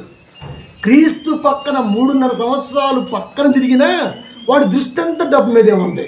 అద్భుత కార్యాలు, స్వస్థతలు, చెప్పబడిన వాక్యాలు, కట్టబడిన కుటుంబాలు వీడికి ఏం కనపడాల యోధాకి. ఏదైతే మన మనసులో పేరకపోయి ఉంటుందో అదే స్థిరపరుస్తుమే తప్ప సువార్త కొరకు మాత్రం నిలబడం. పైగా నేను సత్యాంతం యథార్థం వదలను ప్రభువా, ఎవరో చెబుతూ ప్రభువా, కోయిలమ్మ కథలు ఎవరో చెప్తూ వాక్యాన్ని చెప్తావా? వాక్యం అంటే స్కానర్, సోల్ స్కానర్. ఆత్మని పరిశీలన చేసేది, దేహాన్ని కాదు. అది ఆత్మని, ఆత్మ తలంపుల్ని పరిశీలన చేయగలది వాక్యం. దీని ముందు ఎలా నీ పిల్లి పాటలు ఎలా చదువుతాయి? ఏమీ ఆశించిన వాటిగా నువ్వు సంఘంలో ఉంటే దేవుడు నీకు ఏం కావాలో ఆత్మజ్ఞాన సంగతిని ఖచ్చితంగా ప్రబోధన తీసుకొస్తాడు. నాకు అది కావాలి, నాకు సింహాసనం కావాలి, నాకు కుర్చీ కావాలి, నాకు డాన్ కావాలి, అక్కడ ఆ ఇంద్రుడిది, ఇక్కడ ఈ ఇంద్రసేనుడిది అంటే సింహాసనం మీద కూర్చునే అర్హత అక్కడ ఆయిందంటే ఇక్కడ ఏందంట. అందుకే ఎలక్షన్ నిలబడితే కుక్కలు దంతే పక్కన వచ్చి పడ్డాడు. డైలాగ్ ఏముంది, ఎవడో రాస్తాడు చదువుతాడు, నిజ జీవితం నిజం కాదు కదా. విభిన్న దేవుని పిల్లారా, అందుకే చెప్తున్నాడు, ఇహలోకాన్ని స్నేహించి నన్ను విడిచి. అసలు పౌలు గారిని విడిచి ఇహలోకాన్ని స్నేహించాడంటే ఈడు ఎవడంటే అసలుకి? వీడు ఫస్ట్ నుంచి కలుపు మొక్కే, ఇది మధ్యలో వచ్చింది కాదు. ఇది అంటే మనసులో అట్లా ఉండిపోయింది. అది ఏదో ఒక రోజున పెరగదా పెద్ద అవుతా. దేవుడు ఏమన్నాడు, అయ్యా మరి మనమైతే మంచి మొక్కలు నాటొచ్చాం, గురుగులైతే పెరుగుతున్నాయి అయ్యా అంటే ఎవరు నాటారు? ఎవరు నాటది ఏంటి? ఆ దైవం నాటింది. సంఘంలో ఉన్నటువంటి ఆత్మీయ పిల్లల మధ్య దైవం నాటింది. కాపర తెలుసు ఆ విషయం. పెరగని అయ్యా మరి ఎట్ట పెరగనిరా, పెరగని. ఒకరోజు వస్తుంది కదా పీకేసే రోజు, పీకేద్దాం, లేదంటే బుడుగులు తొక్కేద్దాం చెప్పేశాడు దేవుడు కాదా. ఎందుకు వెళ్ళాడు ఇహలోకానికి? ఎక్కడైతే సువార్త కొరకు ప్రాణం పెట్టారో, బహు కష్టకాలంలో ఉపద్రవంలో సువార్తను అంగీకరించారో వాళ్ళ కాడికి వెళ్ళి ఇప్పుడు వాళ్ళని ఎడగొట్టాల. అది కాన్సెప్ట్ ఏంటో తెలుసా? సువార్తని చెడగొట్టాలి, సువార్తని చెడగొట్టాలి. ఇహలోకాన్ని స్నేహించడం అంటే డబ్బు మీద ధ్యాసతోనో వ్యామోహంతోనో కాదు, సువార్తని చెడగొట్టాలి. ఆత్మ సంబంధమైన సంగతుల్లో ఎదుగుతున్న పిల్లలని తొక్కేయాలి. డబ్బు పోతే సంపాదించుకోవచ్చండి, ఇల్లు పోతే సంపాదించుకోవచ్చండి, భూమి మీద ఏదిపైనా సంపాదించుకోవచ్చండి, కానీ సువార్త పోతే మాత్రం సంపాదించలేమండి. అది సంపాదించుకోలేనిది ఏదైనా ఉందంటే సువార్త అండి. భూమి మీద ఏదైనా సంపాదించవచ్చు. ఈ సంవత్సరం నువ్వు డౌన్లో ఉండొచ్చు, కానీ నెక్స్ట్ ఇయర్ చెప్పలేం. బొమ్ము లేచింది లైఫ్. దాంతోపాటు కొమ్ములు కూడా అలాగే వస్తుంటాయి. అది కదా, లైఫ్తో కొమ్ములు రాకూడదు, లైఫ్తో దేవుని యొక్క మరణ అనుభవం రావాలి. కనుక ఇహలోకానికి ఎందుకు వెళ్ళాడు అంటే, దర్శనానికి ఎందుకు వెళ్ళాడు? గొప్ప ఉపద్రవం అంగీకరించబడ్డ వారిని ఇప్పుడు ఈడెళ్ళి ఆగం చేయాలి, వీళ్ళు ఆగం చేయాలి. ఇదే కాన్సెప్ట్ని కర్నూలు దగ్గర అడ్డాకుల్లో చెబితే పొలాల్లోకి వెళ్ళి ఏడ్చారండి. అసలు ఇలా కూడా సువార్త చేస్తారా అని. ₹1 తీసుకోవాలి, ఇంక మేమే వస్తా డబ్బులు ఇచ్చి వచ్చాం, 500. పాపం పాస్టర్ గారి కుటుంబం చూస్తే మంచిగా అనిపించాలి. అంటే చాలా తక్కువ అనిపించింది జేమ్స్ గారు, అయ్యో అనిపించింది. అప్పటికప్పుడు ఆయన రైస్ మాకు పెట్టడానికి డబ్బా సౌండ్ వచ్చింది అడుగున. నాకు అర్థమైంది రైస్ లేవు అంతే. చాలు ఆకలి ఇస్తుంది. ఎందుకంటే మేము మార్నింగ్ వెళ్ళాం, కర్నూలు వెళ్ళాలి కాబట్టి మేము మధ్యలో కూడా ఎక్కడ ఆగలేదు, టైం సరిపోవట్లేదు అని చెప్పేసి టిఫిన్ కూడా చేయలేదు. 1:30-2 అవుతుంది, ఆకలి అవుతుంది. 2 అయ్యే భోజనానికి అన్నాడు. అక్కడికి వద్దులే అన్నాం మేము, వద్దులే హోటల్ తిందాం మంచిగా ప్రశాంతంగా ఒక గంట సేపు కూర్చొని. లేదు అయ్యా రావాలన్నాడు. సర్లే వెళ్ళాం, కూర్చోబెట్టాడు. అప్పటికే కడుగుతున్నాడు, చూస్తున్నాడు, సౌండ్ వచ్చేసింది లోపల. నాకు అనిపించింది ఇటు చూసి నేను అంతే. మేము తినగలిగిన దాంట్లో 30% మాత్రమే తిని చాలు అని చెప్పి బయటకు వచ్చి మళ్ళీ తిన్నాం. ప్రియమైన దేవుని పిల్లరా, అబ్జర్వేషన్ అంటే ఎవరికి భారం ఉండకూడదు. మనం ఏమో మళ్ళీ అడిగితే మళ్ళీ ఉంటుందో ఉండదో ఇన్ని ఆలోచించి వార్తకి వెళ్తాను. కానీ ఇప్పుడు ఎక్కడికి వెళ్ళాడు వీడు? ఇహలోకానికి వెళ్ళాడు. ఎందుకు? సువార్తని చెడగొట్టడం కొరకే, అంతే. ఇహలోకం స్నేహం అంటే అర్థం ఏంటి తెలుసా? సువార్త ఎక్కడైతే నిలబడుతుందో అక్కడ సువార్త లేకుండా వీడిని దెయ్యం వాడుకుంటుంది, వీడి ద్వారా దెయ్యం వాడబడిద్ది. ఆ ప్రాంతంలో కింద 1:6, 1 దశలోనికి 1:6లో పరిశుద్ధాత్మ వలన కలుగు ఆనందంతో. 2 తిమోతి 4:10 ఏం చెప్పాడు? దేమా ఇహలోకాన్ని స్నేహించి నన్ను విడిచి తెస్సలోనికకి వెళ్ళాడు. ఎందుకు వెళ్ళాడు తెలుసా? తెస్సలోనికకి 1 తెస్సలోనిక 1:6లో మాట్లాడుతున్నాడు. పరిశుద్ధాత్మ వలన కలుగు ఆనందముతో గొప్ప ఉపద్రవమందు మీరు వాక్యమును అంగీకరించి మమ్మును ప్రభును పోలి నడిచిన వారైతిరి. తెస్సలోనికైలో ఉన్నవారు గొప్ప ఉపద్రవమందు చాలా కష్టంలో ఉన్నారు, చాలా ఇబ్బందుల్లో ఉన్నారు, అనేక బాధల్లో ఉన్నారు. ఉపద్రవం అంటే చెప్పలేము. ఇంకా ఒక రంగు చెప్పాలంటే బ్లో అయిన లావా లాంటిది.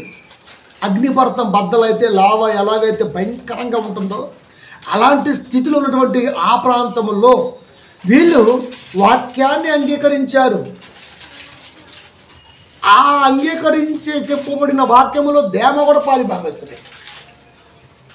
అలాంటి ఉపద్రవములో ఉన్న వారిని, అలాంటి వారికి ఉపశమనాన్ని కలిగించి దేవుడి పక్షం నిలిపేంత గొప్పగా వాక్యం చెప్పాలంటే మరణ అనుభవాన్ని చెప్పాలి. అక్కడ పౌలు అదే చేశాడు. వాక్యాన్ని అంగీకరించి మమ్మును ప్రభువును పోలి నడిచిన వారైతిరి. మమ్మును కనబడుతున్న మమ్మును పంపిన ప్రభువును, ఆత్మ సంబంధం, కనబడుతున్నటువంటి దేహబంధం, ఈ రెండు కూడా మీరు శుభ్రంగా పాటిస్తున్నారు. ఇప్పుడు వీళ్ళని చెడగొట్టాలి. వీళ్ళని చెడగొట్టాలంటే, వాక్యాన్ని చెడగొట్టాలంటే ఇప్పుడు వాక్యాన్ని చెడగొట్టేవాడు ఎవడో వాడు ఎత్తుక్కోవాలి. వాక్యాన్ని ఎవడు చెడగొడతాడు? మరియ గర్భములో యేసుక్రీస్తు వారు పరిశుద్ధాత్మక సంబంధం లేదు. బీపీ గాడు బోధ, వీడికి సభలో కన్వీనర్లు ఇంకా రకరకాలు. మరియ గర్భములో ఉన్న యేసుక్రీస్తు వారు పరిశుద్ధాత్మకి సంబంధం లేదని చెప్పాడు వాడు. రేపు 10 ఆదివారం నెక్స్ట్ మామూలుగా వేయిన వాడిని అసలుకి. అది ఎవరితో పెట్టుకున్నా నాతో పెట్టుకోకూడదు. వాక్యం వెనక ముందు ఆడ అది ఖచ్చితంగా కుట్లేస్తా కోసి. ఎవరి సంబంధం ఉందా? గర్భఫలమే దేవుడిచ్చి బహుమానం. మరియ గర్భంలో యేసుక్రీస్తు వారికి పరిశుద్ధాత్మక సంబంధం లేదంట. వీడి బోధ, వీడికి మళ్ళీ అనుచరులు, నోటి దోల, అజ్ఞానం. అంటే ఈ బ్యాచ్ అంతా ఆ బ్యాచ్. ఇంకా ఎన్ని కరోనా టైంలో కూడా మస్తు సార్లు వేసింది నేను. తింటే వచ్చింది అంటాడు, లేకపోతే మరొకటి అంటాడు. వాడి ఇష్టం అండి. ఇంకా పిచ్చెక్కుంటుంది వాడికి. అది ప్రేమన్న దేవుని పిల్లారా, ఎలాంటి వాడితో సహవాసం ఎవరు చేస్తారు మీరు చెప్పండి? ఇంకెవడు చేస్తాడు? కాకితో కాకి చేసింది, కోకిలతో కోకిల చేసింది, అది కుక్కతో కుక్కే చేసింది. కనుక ఇలాంటి వాడితో అలాంటి వాడు చేస్తాడు. ఇంకా ఈ దేవ అలాంటి వాడే మరి. కనుక అలాంటి వాడు కాడికి వెళ్తే సువార్తను చంపేయచ్చు. ఇప్పుడు మనం చెప్పాం. మనం ఒక బుర్రతకు అజ్ఞానిగా ఆడి సభ పెడతానికి ప్రయత్నం చేస్తున్నాడు. దాని టైటిల్ ఏంటో తెలుసా? దేవుడిని సంకల్పించే సమయం. వెంటనే మనం ప్రసంగం చేసాం. యోబు గ్రంథంలో చెప్పబడిన మాట ఏంటో తెలుసా? అయ్యా, నువ్వే నా కాళ్ళకు చేతులకి సంఖ్యలు వేసావు, నా కాళ్ళ చుట్టూ నువ్వు గిరిగీసావు. ఎందుకు? నా ప్రవర్తన కనిపెట్టడానికి నాకు సంఖ్యలు వేశావు.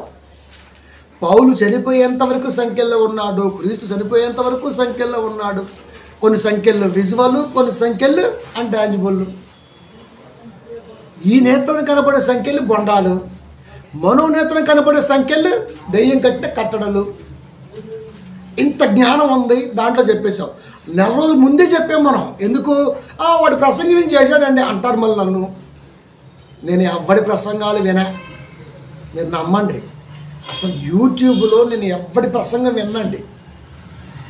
ఎందుకంటే నా ప్రసంగం వాడు వినాలి అంతే. ఫేస్బుక్లో చూస్తా ఈ టైటిల్ కరెక్ట్ లేదు. దేవుడు నీ సంఖ్యలు తెంచే సమయం అంటే వీటికి ఊరికే సంఖ్యలు తెంచాలి, వీటికి ఊరికే కాళ్ళు వత్తాలి, ఈ నిద్రపోతే తలాపం దేవతలు ఉండాలి, వీడు ఊరిపోతే కారు చుట్టూ అవి ఉండాలి దోతలు, వీడు బేవర్స్లాగా పోతుంటేగా. ఇదే నేనైతే ముందు దయ్యానే చెప్తా. నేనైతే దేవుడి పైన బయటికి వెళ్తున్నా 600 కిలోమీటర్లు మధ్యలో ఏమైనా నీ ఇష్టం. ఎన్ని స్పీడ్ బ్రేకర్లు, ఎన్ని గుంటలో, ఎంత ఎదురో నీ ఇష్టం, కానీ చేయి అంతే. ఇప్పుడు దేవుడు ప్రభా ఆడి ముందే కదా దేవుడికి వెళ్ళిపోద్ది. బయలుదేరి వెళ్తున్నా, నువ్వు వెళ్ళరా నేను చూసుకుంటా. మరి దానికి ఏం చెప్పావు? ఆడు అత్తరు ప్రభు. అప్పుడప్పుడు సమాసం వాడు కూడా కావాలి కదా. దెయ్యంతో సహవాసం భలే ఉంటుంది తెలుసు మీకు. చాలా బాగుంటుంది, ఛాలెంజింగ్గా ఉంటుంది. 1 గంట దాడుతుంటే కంటి మీద నిద్రలా వస్తుంటుంది. ఎన్ని యాక్సిడెంట్లు జరిగాయి, నేను కంటితో చూసిన నేను. కానీ ఈ కంటికి ఇలా రెప్పబడదు, ఇలా కునుకు రాదు, ఇలా రాదు. డెస్టినీ చేరేంత వరకు రెప్ప ఇలా వాళ్ళదంటే మీరు నమ్మాలి.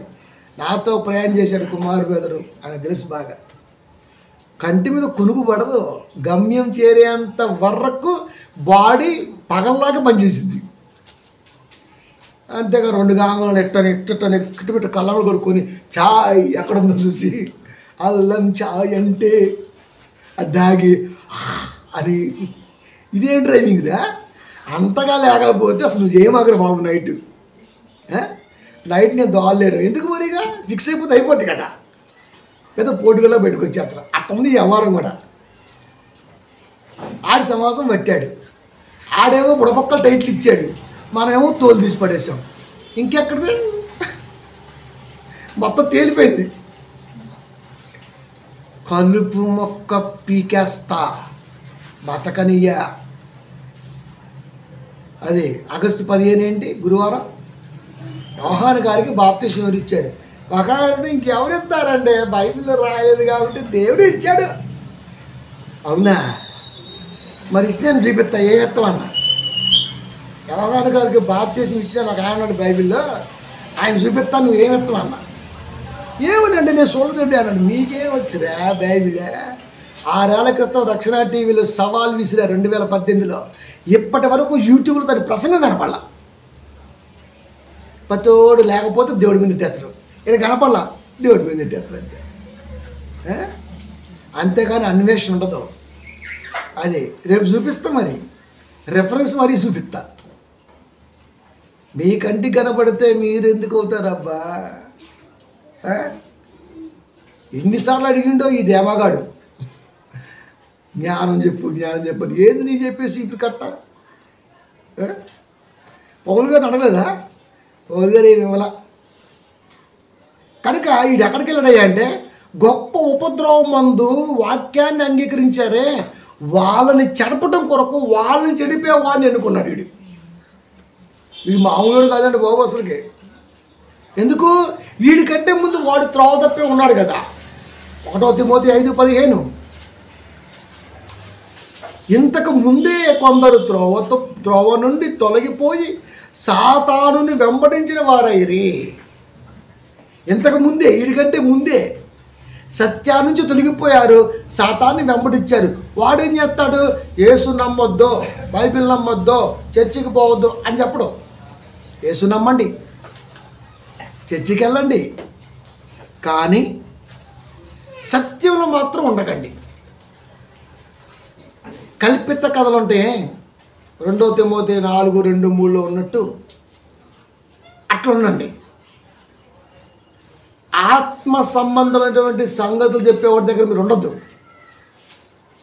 ఈ దేహపరమైన సంగతులు ఎవడైతే చెప్తాడో నీ కాళ్ళు నొప్పి పోద్ది. అమతేజు కూడా అదే పని. అంటే మనుషుల బలహీనత మీద దేవుడు వాక్యాన్ని రుద్దడానికి ప్రయత్నం చేస్తానే వాళ్ళ ఇష్టం. వాక్యాన్ని చెప్పకుండా వాక్యాన్ని వక్రీకరిస్తూ ఇలాంటి వాళ్ళ మీద పడేవాడంటే వీడికి ఇష్టం. ఇక అంతే, ఇంకా సంచరించటమే ఇంకా సంచార జీవి. ఇంకా అది అందుకే చెప్తున్నాడు, ఇంతకు ముందే కొందరు త్రోవ నుండి తొలగిపోయి సాతానుని వెంబడించిన వారైరి. ఏ కాపురైనా సాతాన్ని వెంబడించాడని సంఘములో ఎవడైనా గుర్తెరుగుతాడా?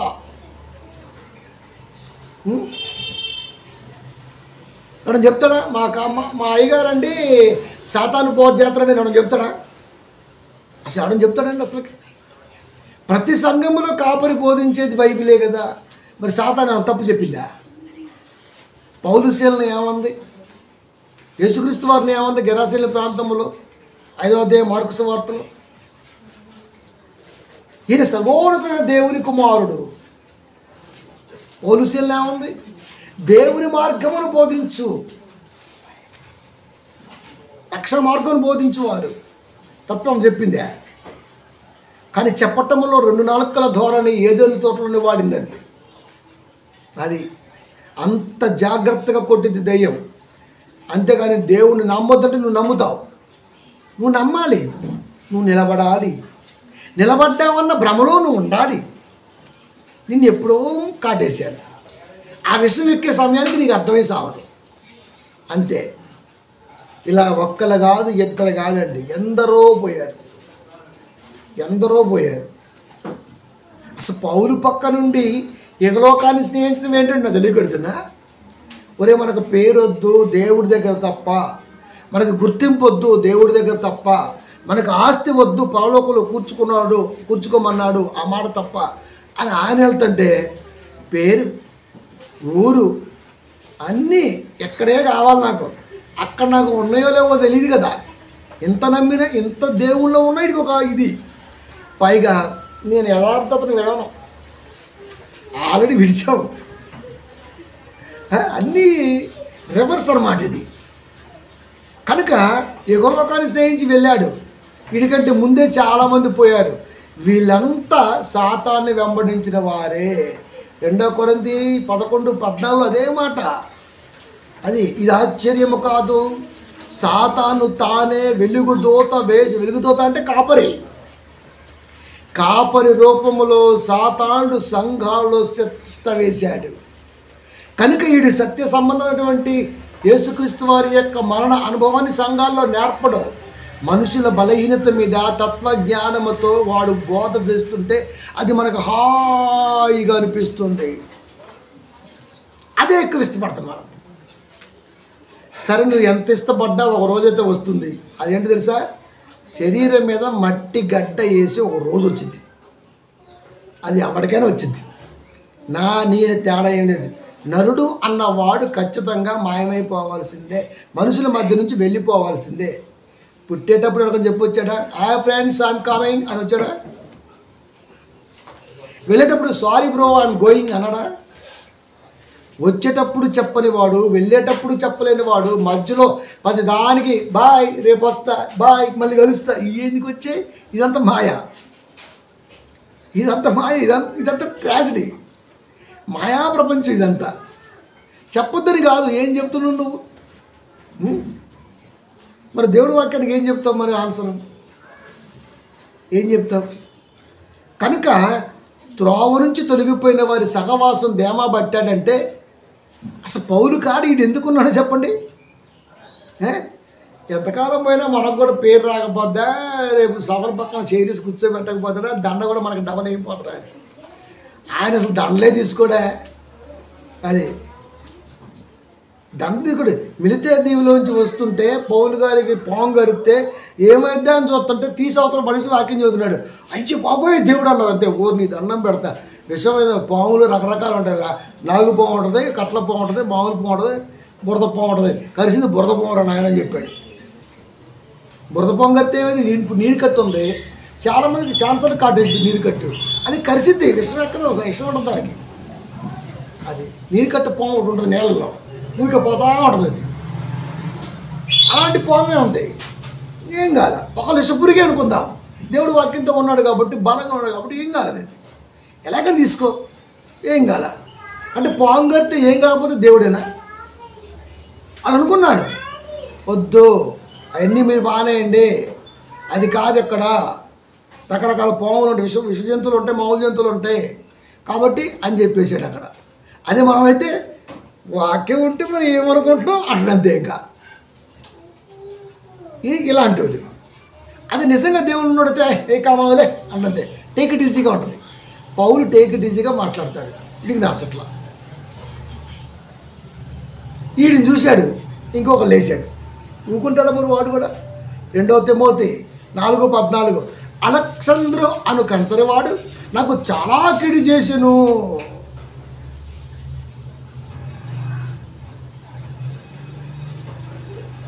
కింద అతని విషయమై నీవును జాగ్రత్తగా ఉండుము, అతడు మా మాటలను బహుగా ఎదిరించెను. ఈడెవడు? అలెగ్జాంద్రు. దేమాన్ని చూశాడు, నేర్చుకున్నాడు.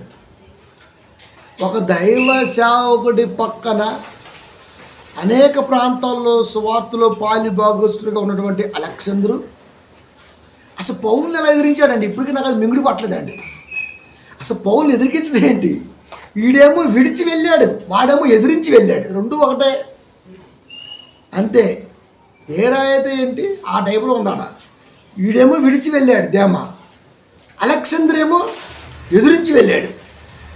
ఒక దైవజనుని ఎదిరించావంటే, ఏది ఆశించకుండా లోకంలో బ్రతుకుతున్న వాడిని ఎదిరించావంటే నువ్వు ఎవడివి? సాతాను అనుచరుడివి, సంఘములో చీడపురుగువి. నేను చెప్తున్నాను, సాతాన్ని వెంబడించిన వారైన అనేక మంది త్వరం తొలగిపోయి 1 తిమోతి 5:15 కాదా? సత్యాన్ని వెదిరించేవాడు ఎవడైనా, సత్యాన్ని త్రొక్కాన్ని చూసేవాడు ఎవడైనా, అసత్య సంబంధీకులతో కలిసేవాడు ఎవడైనా వాడు ఖచ్చితంగా వెలుగు దోతే, వాడి సపోర్ట్లు అందరూ దోతలే. ఈ దోతలు సంఘాల్లో అన్ని చోట్ల ఉంటారండి. వీళ్ళు ఇష్టపడరు. వాస్తవమైన సంగతులు చెప్పే సంఘంలో నిలబడిని దెయ్యం. ఎందుకంటే అంతే, అతడు మా మాటలను బహుగా ఎదిరించెను. అసలు ఎదిరించడం ఏంటని నాకు తెలియకూడదుగా. ఈ రోజు ఇప్పుడు కాదులేండి, మోసే కాలంలో ఉన్నారు, ఎన్నేంబ్రే నెహెమ్యా కాలంలో ఉన్నారు, టోబియా సంబలట్. ఇక ఆయా ప్రవక్తల కాలాల్లో ఇది కొనసాగుతూనే ఉంది. చివరికి పౌలు గారి కాలంలో కూడా కంటిన్యూ అయింది. మరి మన కాలంలో ఉండరని మనం ఎందుకు అనుకుంటాం? నేను అస్సలు అనుకోను. ఉంటుంది సత్య సంబంధమైనటువంటి స్థిరత్వం దాంట్లో దెయ్యం ఖచ్చితంగా ఉంటుంది. కాకపోతే ఎవరిని తీసుకెళ్ళి దయ్యా అంటే డాంబిక మనసు ఉన్నవాడిని మాత్రం తీసుకెళ్తుంది. మిగతా వారి జోలికి రాదు, అది వాళ్ళు దొరకరు. అది నువ్వు ఏం ఆశించకుండా ఒక్క మాటనే అంటే సత్యాన్ని మాత్రమే నేను ప్రేమించేవాడిగా నువ్వు నిలబడు, నీ జోలికి రాదు, తట్టుకోలేదు, నీ వేడికి రాదు. అది ఈరోజు ఏం దొరికిద్ది? ఈరోజు వెజ్జా నాన్ వెజ్జా? కలగూర వంటకం కొరకు జ్యేష్ఠత్వం నమ్ముకున్నాడు యాకోబు అన్న. అంటే దేని కొరకు? దేని కొరకు? ఏదో కావాలి, వాక్యమే కావాలి, నాకు వాక్యమే కావాలి. నిన్ను కదిలించలేదు, ఇంక నీ జోలికి కూడా రాలేదు. ఎందుకంటే ఆ బలం బలం బలం బలం కొండంత బలమైద్ది. ఆ వాక్యంతో ఏముంది మనకి అనుకున్నాం అనుకో, నీకు దూరేద్ది అంతే. కనుక ఇది పౌలు గారికి కాదు, ఆనాడు ఐగుప్తు బానిసత్వం నుంచి కష్టపడి దేవుని మాటకి తలంచి నడిపిస్తున్న ఆ నాయకుడికి కూడా ఎదురైంది. అది కూడా తిమోతికే చెబుతున్నాడు. మళ్ళా నాయన ఇది ఇప్పటిది కాదు, ఈ రోగం. అలెగ్జాండర్ గాడు, దేమాగాడు, యమునైన్ గాడు, మిగతా వాళ్ళు ఎందరున్నా అసత్య సంబంధీకులు, సాతాను అనుచరులు, వారితో నువ్వు జాగ్రత్త. సంఘానికి హెచ్చరిక. హలో బ్రదర్, మీరు ఎందుకు రాలేదు నేను చర్చికి? ఎవరు చేయమన్నా? అయ్యగారు చేయమన్నాడా? అసలు అయ్యగారు చెప్తాడా? నీకు బలుపు ఎక్కువైతే నువ్వు వెళ్ళిపోవడమే. నీ జోలికి వచ్చే ప్రసక్తి లేదు, అసలు నేను టచ్ చేసే ప్రసక్తి లేదు. అదే నేర్పాడు పౌలు గారు కూడా. తిమోతి చెబుతున్నాడు ఆ మాట. అలెగ్జాండర్ గారు వెళ్ళాడు, ఆయన అడక్కో. ఎన్నేంబ్రే ఆనాడు ఉన్నారు, ఆ పరిస్థితి వేరు. చెప్పుకుంటూ వస్తున్నాడు. కలుపు మొక్కపోతే సంతోషపడాలే కానీ బాధ ఎందుకు పడతామండి మనం? వ్యాపారం చేస్తే బాధపడాలి, అయ్యో 10 రూపాయలు సందా పోయింది ఈ ఆదివారం అని.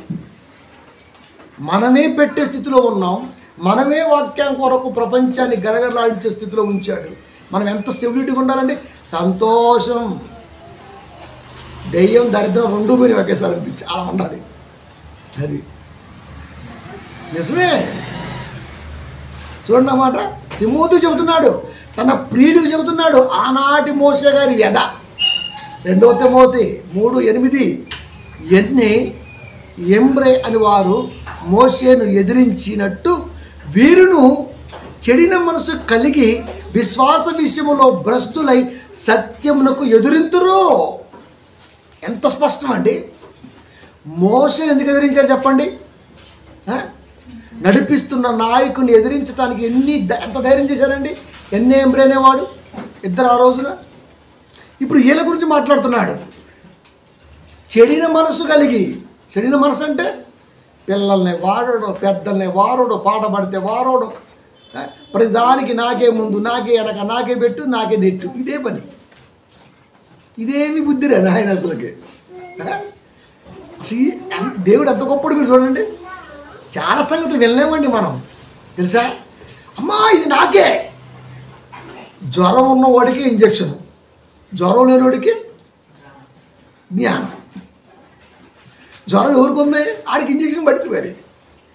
అది కనుక చెడిన మనసు కలిగి విశ్వాస విషయంలో భ్రష్టులై సత్యమును ఎదిరింతురు. బా ఎంత స్పష్టం అండి అసలుకి.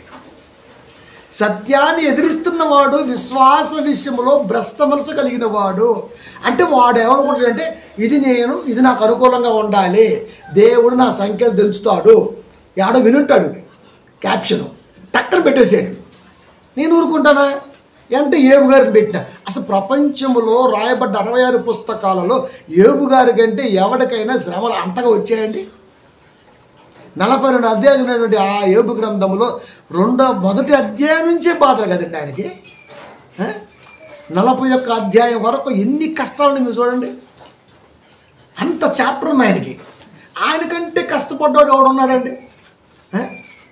అలాంటి ఏబే అంటున్నాడు, నీవు నా కాళ్ళకు సంఖ్యలు వేసితివి, నా చేతులకు సంఖ్యలు వేసితివి, నా కాళ్ళ చుట్టూ గిరగీసితివి. ఎందుకో తెలుసా? నా ప్రవర్తన నువ్వు కనిపెట్టడానికయ్యా. సంఖ్యలు అందుకేస్తాం. ఈడేమంటాడు, ప్రభువా నా సంఖ్యలు తెంచు అంటే అర్థం ఏంటి? నేను బోగ్గడిగా లోకం తిరిగినా పర్లే ప్రభువా, నన్ను మాత్రం నువ్వు పరీక్షించుకో. అది క్రైస్తవుడు ప్రార్థన ఎలా ఉంటుంది తెలుసా? చేయి ప్రభువా స్కాను, లోపం ఉంటే సరిదిద్దుకుంటాను. ఈ మాటతో సంఘానికి వెళ్తున్నా మా అయ్యగారు మామూలుగా ఉంటుంది, కొడితే గుండె పోయిపోతాయి. అది లోపం ఉందనుకో, వచ్చి శుక్రవారం వెళ్ళేసి 2 మట్టలు వేసుకొని వచ్చేస్తాను. ఆదివారం వెళ్తాను ప్రభు, మామూలు వదిలిపెట్టడం వేసేస్తారు గట్టిగా, గుండె పగిలి నెత్తురు కనపడదు ప్రభు. సరిదిద్దుకుంటాం ప్రభు, సాఫ్ట్గా అయిపోతాం ప్రభు. ఎంత బాగుందండి. ఒక కొండను కొట్టాలంటే కొడతనే ఉండాలా, ఒక జీవితాన్ని కొట్టాలంటే దేవుడి మాట పడతనే ఉండాలా. తప్పు కాదు. కొండ కరిగి లోపల బండని గ్రానైట్ రూపంలో ఇస్తే నేల మీద పరిస్తే కూల్ అక్షర కాస్తుంది. అదే కొండగా చూస్తే ఏముంటుంది, రాయిగా కనపడుతుంది. ఆ రాయి లోపల ఏముంది సార్? గ్రనైట్. మిషన్లో వేసి తీసుకొచ్చి 1 ఇంచుతో కొడితే లచ్చనే కొడేస్తాం, అంతే ఫీటు కూల్గా ఉంటుంది. అబ్బా ఎంత బాగుందండి. అదే కొండలో ఉంటే కనబడిందా? మిషన్ కోతకు అది అలా తయారైంది. విశ్వాస బ్రతుకు కూడా అంతే. దేవుడి మాట మిషన్ అయితే, కొట్టేవాడు పవర్ గలవాడైతే నువ్వు నిజంగా అదృష్టవంతుడే. నా అభిప్రాయం కంటే గొప్పడు నువ్వు. అలాంటివి మాకు వద్దు, అలాంటివి వద్దు. మమ్మల్ని ఎప్పుడు దివ్యవాడు కావాలా? మళ్ళీ అలాంటి దివ్యాన్ని కాదు. మళ్ళీ ఆర్డర్ ఫ్లిప్కార్ట్లో ఆర్డర్ ఇచ్చారు దివ్యానికి. దివ్యానికి కూడా ఫ్లిప్కార్ట్ ఆర్డర్ కావాలా? చిక్కింటికల బోర్లు అమ్ముతాం, దివ్యాలు అమ్ముతాం, వాళ్ళ దగ్గర కొనం. ఎందుకు? స్టేటస్ డ్యామేజ్ అవుతుంది. వాళ్ళకడే కొనాలి పాప, నెత్తిమీ పెట్టుకుని తిరుగుతుంటారు వాళ్ళు. అదే ఆ సిరిగిపోయిందో బొరిగిపోయింది ఇచ్చేసి దగ్గర కొనాలి. మనం అలా కొనం. ఫ్లిప్కార్ట్ ఇచ్చి అడిస్తే ఎంతసేపు ఆర్డరు అటు అదే రూపాయి కొనాలి దానికి. నేను నిజమండి, నేను ఎవరన్నా అలా అనిపిస్తుంటే వాళ్ళ దగ్గరే కొంట ఎక్కువగా.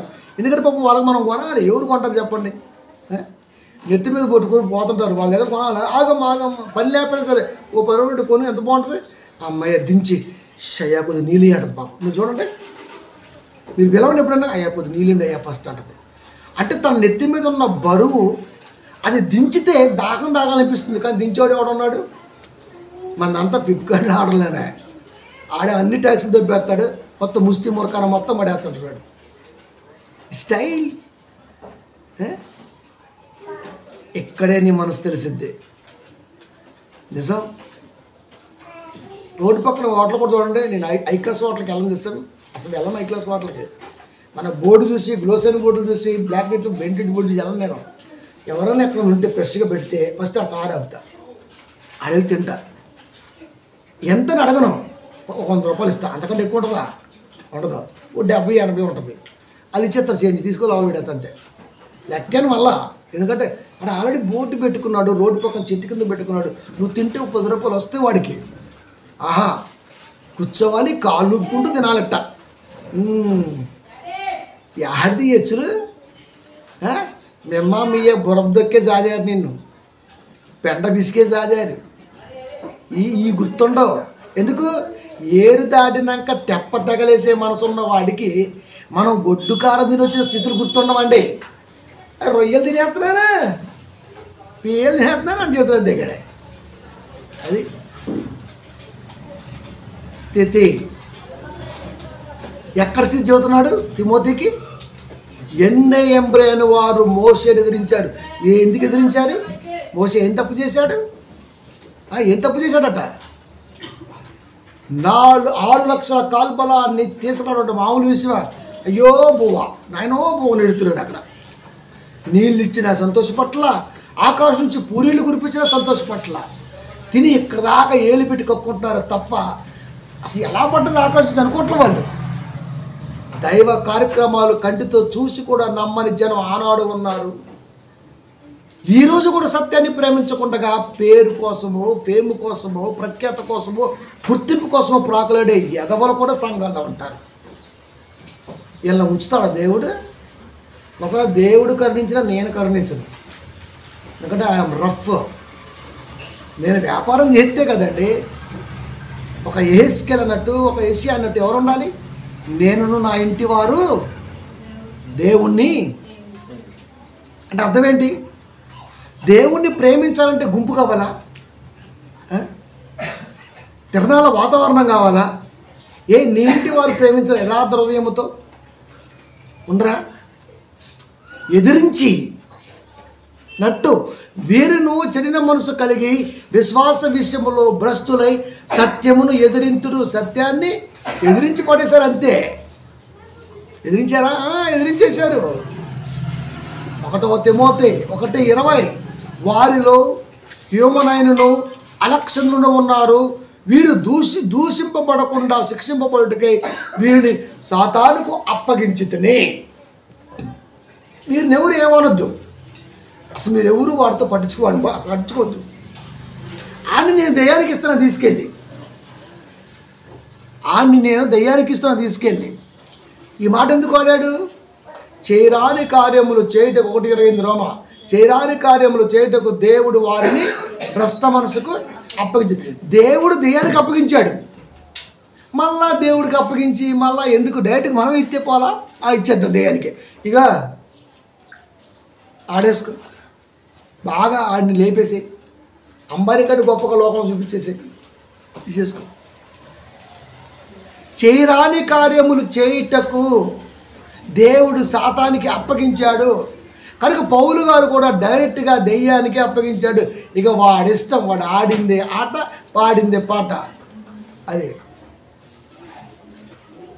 అంతే కదా, వాడిష్టం. ఇంకా నిన్ను ఆపేది ఎవడరా? ఎవడాపుతాడు నిన్ను? కానీ ఇలాంటి వాడికి మాత్రం దూరంగా ఉండమో దేవుడు చెప్పాడు. అది నాయన అతని విషయమై నువ్వు జాగ్రత్తగా ఉండు. సంఘములో పిల్లలకు దైవ హెచ్చరిక. ఇలాంటి దుర్మార్గపు ఆలోచన కలిగిన వాడితో కాంటాక్ట్లో ఉంటే ఆ పాపం మీ మీద కూడా పెంచబడుతుంది. అది నీకు వచ్చేస్తుంది ఆటోమేటిక్గా. చెప్తున్నాడు నాన్న నువ్వు వాడితో జాగ్రత్తగా ఉండు. జాగ్రత్తగా ఉండంటే ఆడప్పుడప్పుడు ఈ కాంటాక్ట్ వస్తాడు. జాగ్రత్త రానీకో, ఐఎమ్ బిజీ అని చెప్పేసి అంతే, లేదా బిజీలో పెట్టేసి దాంతో వెళ్ళిపోద్ది. ఉపయోగపడుతున్న పిల్లల్ని కాపాడటం కొరకు చెరిపేవాడి నుంచి రక్షణ కవచంగా వాక్యాన్ని ఎందుకు ఇచ్చాడో తెలుసా? సంఘాల్లో ఇలాంటి దెయ్యం బిడ్డలు చాలామంది ఉన్నారు కనుక వీళ్ళందరినీ కాపాడాలి. వీడొక్కడి నుంచి ఏమోనైను అలెగ్జాండర్ దేమ బాబోయ్ ఎంబ్రే తరానికి ఒకడు సనబలట్టు తోబియో మామూలు ఇదంతా గ్యాంగ్. ఇది షెడ్డి గ్యాంగ్ అంటే ఘోరం. తండుపాలెం 8 ఇది. చాలా జాగ్రత్త ఇలాంటితో. అది వారవలేని మనసున్నవాడు దెయ్యం బిడ్డే. ప్రేమించడం చేతగానే వాడు దెయ్యం అనుచరుడే. సంఘంలో కలుపు మొక్కే దెయ్యం మనసు ఖచ్చితంగా నిలువున తొక్కేస్తుంది. No sentiment. నిలబడేవాడికి ప్రాణం ఇస్తుంది, నిలబడేవాడిని కోల్చలు చూసేవాడిని ఖచ్చితంగా తొక్కిపడేస్తుంది. దాంట్లో ఏ డోకా లేదు. 69 కీర్తన 27, దోషము మీద దోషం వారికి తగలనిమ్ము, నీ నీతి వారికి అందనీయకము. ఇప్పటి వరకు నీకు అందింది ఏమీ లేదు జ్ఞానం, ఇక అందే ప్రసక్తే లేదు జ్ఞానం. చెబుతున్నాడు అందనీయకము. ఇంకా వాడికి సత్యాన్ని అసలుకి అందనీయక నాయన, ఎక్కడైనా ఉందేమో లోపల, ఇంకా అసలుగా తీసే. ఇంకా ఇక వాడిష్టం, వాడు ఆడిందే ఆట, లోకంలో పాడిందే పాట, ఆడిని ఆడుకొని ఇంకా సిల్క్ స్మిత్ కంటే ఎక్కువ, ర్యాంప్ క్యాటర్ కంటే తక్కువ వాడే చెప్పేశాడు దేవుడు. నేను చెప్తున్నానంటే అవన్నీ ఆడేగా ఉంది. దోషము మీద దోషము వారికి తగలనిమ్ము.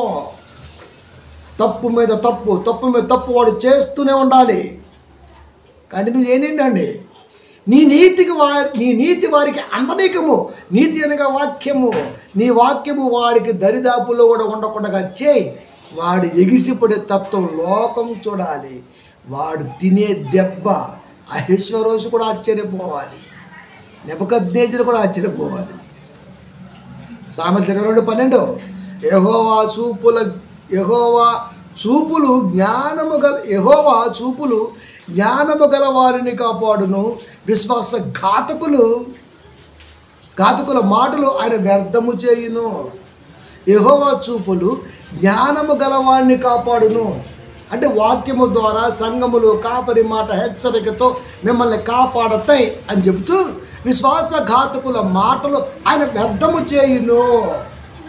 విశ్వాసానికి అఘాతం కలిగించిన వాడు ఎవడైనా ఉంటే వాడి మాటలు చెల్లకుండగా నేను చూసుకుంటా, మీరు జాగ్రత్త, నేను చూసుకుంటా, మీరు జాగ్రత్త. ఎంత జాగ్రత్త అండి! అసలు పౌలు తొలిచిన వ్యధ, సువార్త భారాన్ని తీసుకెళ్ళటంలో ఆయన ఎంత బాధపడుతుండో పక్క నుండి చూసి కూడా యమునైను కానీ, దేమ కానీ, అలెగ్జాండర్ కానీ ఇలాంటి వాళ్ళు కూడా ఉన్నారంటే ఒక్కసారి మనం ఆలోచించాలి. ఆలోచించాలి. కనుక వీరి విశ్వాసఘాతకులు, సాతాను అనుచరులు, భ్రష్ట మనసు కలిగిన వారు, ఎదుటి వారిని ప్రేమించలేని తత్వం కలిగిన వారు, స్వార్థం నిండా నింపుకున్న వాళ్ళు. ఇలాంటి వాడికి నిలువునేడు ఉంటుందండి? వాక్యం ఉంచిద్దా? నీ నీతి వారికి అందనీయకము.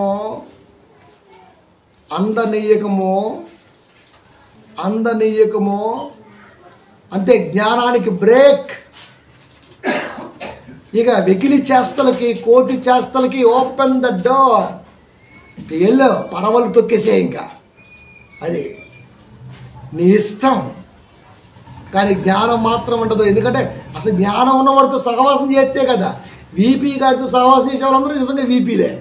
అందుకే వెర్రి పుష్పం బోధలో పెట్టిన పోస్టులు తెలుసు మీకు, 18 గ్రూపులకు షేర్ చేశాయి. ఎర్రి పుష్పం బోధలని ఒక్కడ కిక్ మంటల 3 గ్రూపులు వాడు ఉన్నాడు.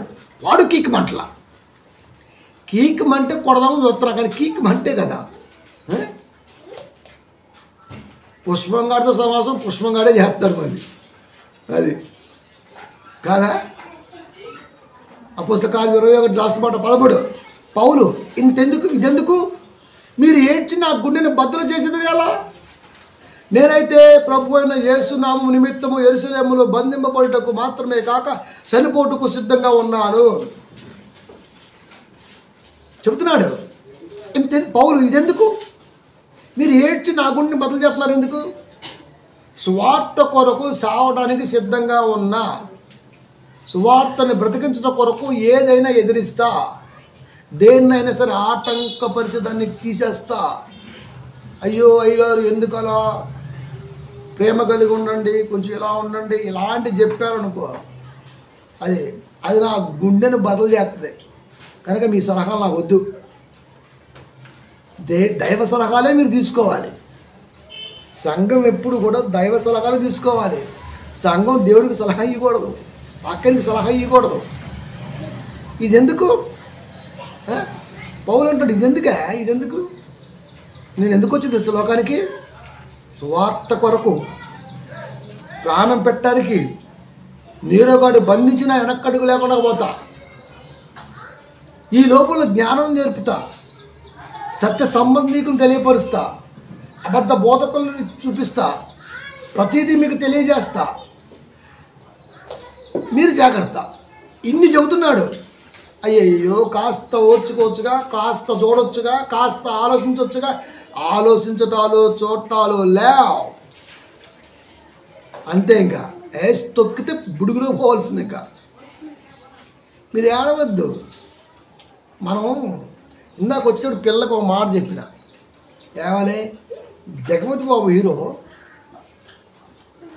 25 ఏళ్ల క్రితం ఒక కారు కొన్నాడు, అంబాసిడర్ ఫియట్లో టాప్ అండ్ మోడల్. అది అప్పట్లో దాని కాస్ట్ 25 లక్షల అబవ్ అంట. 25 ఏళ్ళ క్రితం, 30 ఏళ్ళ క్రితం. అంటే ఇప్పట్లో కనీసం 10 కోట్లు ఉంటుంది కారు. 3 ఏళ్ళ తర్వాత దాని మీద దానికి ఎఫెక్షన్ పోతుందంట. ఇదేంటి, ఈ కారు చూడడం ఉండలేకపోతున్నా, ఈ కారు డ్రైవింగ్ చేయాలి ఉండలేకపోతున్నా, అసలు నేను కారుకి ఎడిక్ట్ అవ్వటం ఏంటి, అసలుకి నేను కారుకి ఎడిక్ట్ అవ్వటం ఏంటి. డ్రైవర్ని పిలిస్తే గన్ తీసుకెళ్ళిపోయి అమ్ముకొని రాపోరన్నంట. ఈ డ్రైవర్ మొత్తం తీసుకెళ్ళిపోయి 9కో 10కో అమ్ముకొని తీసుకొచ్చాడు. ఎంత అడగలేదంట, అడబెట్టి అన్నాడు అంతే. అంటే ఎఫెక్షన్ దేని మీద ఉంది ఇప్పుడు? నేను కొనుక్కున్న కారు మీద ఏంట్రా బాబు ఎఫెక్షన్? ఇది కాదు ఇంకో కారు కొంట, నాకెందుకుంది కారు మీద ఎఫెక్షను? అంటే ఎఫెక్షన్ దేని మీద ఉండాలి?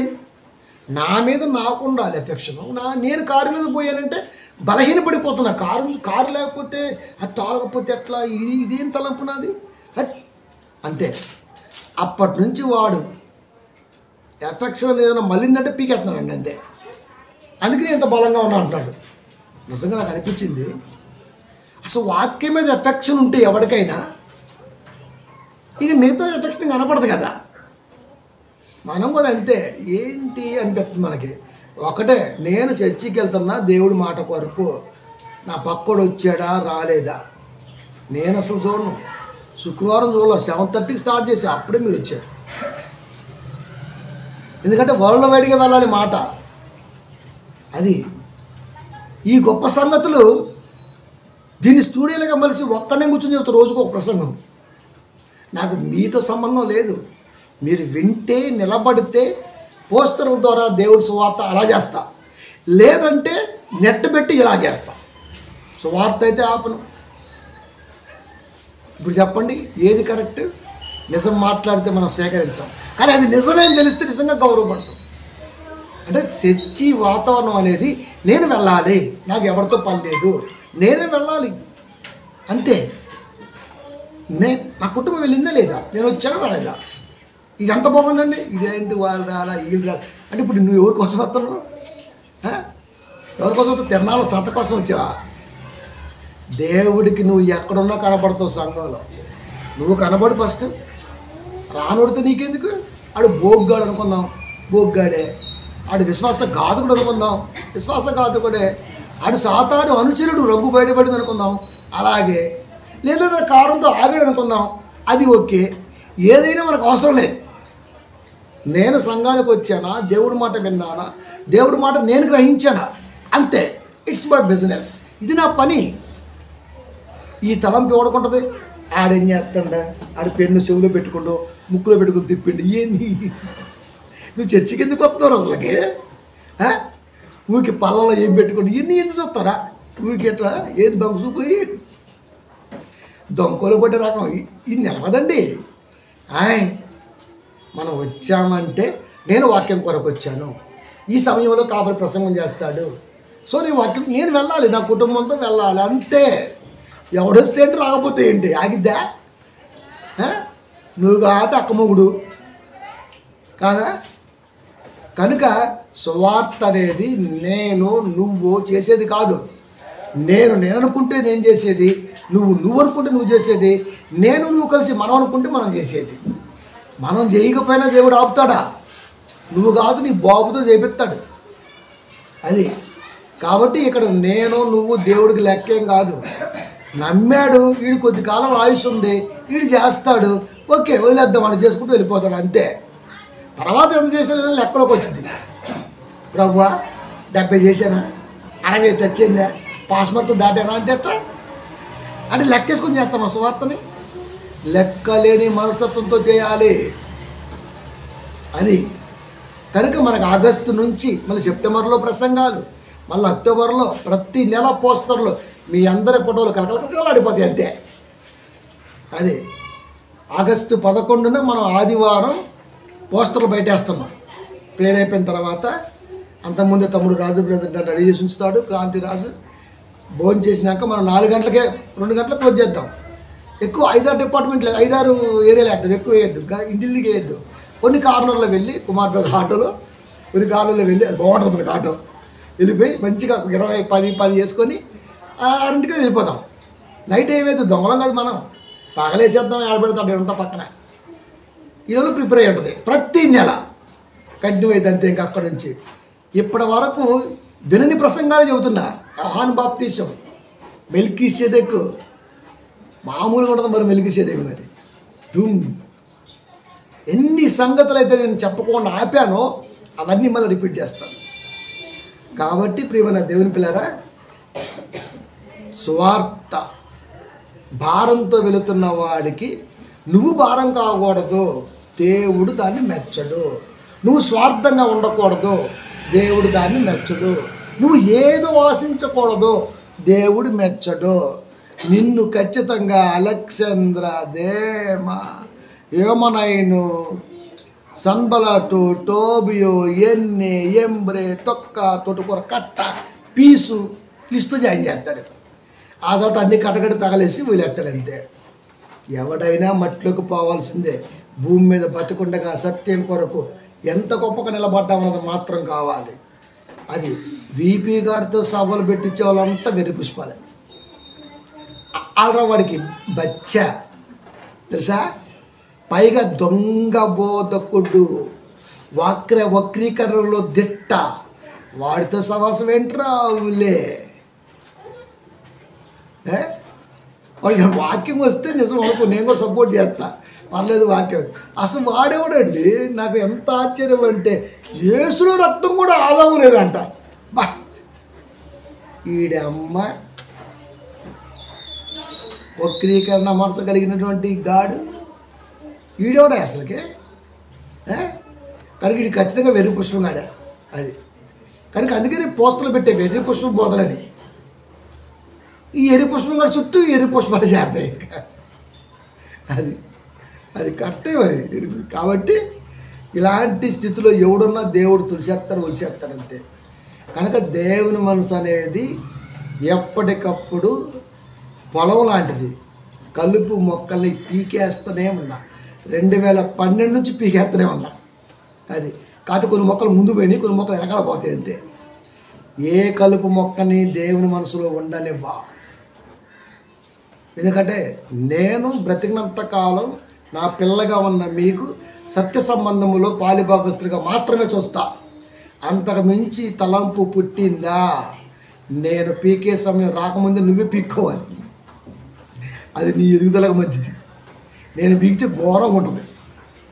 అది అప్పుడు అర్థమైపోద్ది ఇంకా ఈడు ఏదో ఆశించి ఉన్నాడని. ఏమీ ఆశించకుండా వాక్యాన్ని ఆశించు, దేవుడు నిన్ను పెంట కుప్పల మీద నుంచి లేవనెత్తువాడు. కెరూబు అభిషేకింపబడింది, అద్భుతంగా ఉంది దేవుడి దగ్గర. సింహాసనం కావాలంది, ఎత్తరా అన్నాడు అంతే. ఈ అందంతే, ఒక్క తను తొక్కితే కొంచెం పడి దెయ్యం. కాబట్టి ఏం ఆశిస్తామండి వాక్యంలో? చర్చికి వస్తాం, మంచిగా వింటాం, వాస్తవాన్ని గ్రహిస్తాం, దేవుళ్ళు గొప్పగా ఉంటాం, సువార్త పనులు పాలిభాగస్తులుగా ఉంటాం. చాలా ఎవరిని బిడ్డ ప్రసంగం చేస్తే అప్రిషియేట్ చేస్తాం, వాక్యం చెబితే సంతోషపడతాం, మరి ఏదైనా చేస్తే ఆనందపడతాం. నీకు అవకాశం వచ్చింది కదా, అందరికీ వచ్చింది, అందరికీ వచ్చింది. అది చెప్పలేము. రేపు పెట్టే మీటింగ్లు కూడా మీకు ఫస్ట్ ప్రసంగం ఇవ్వచ్చు.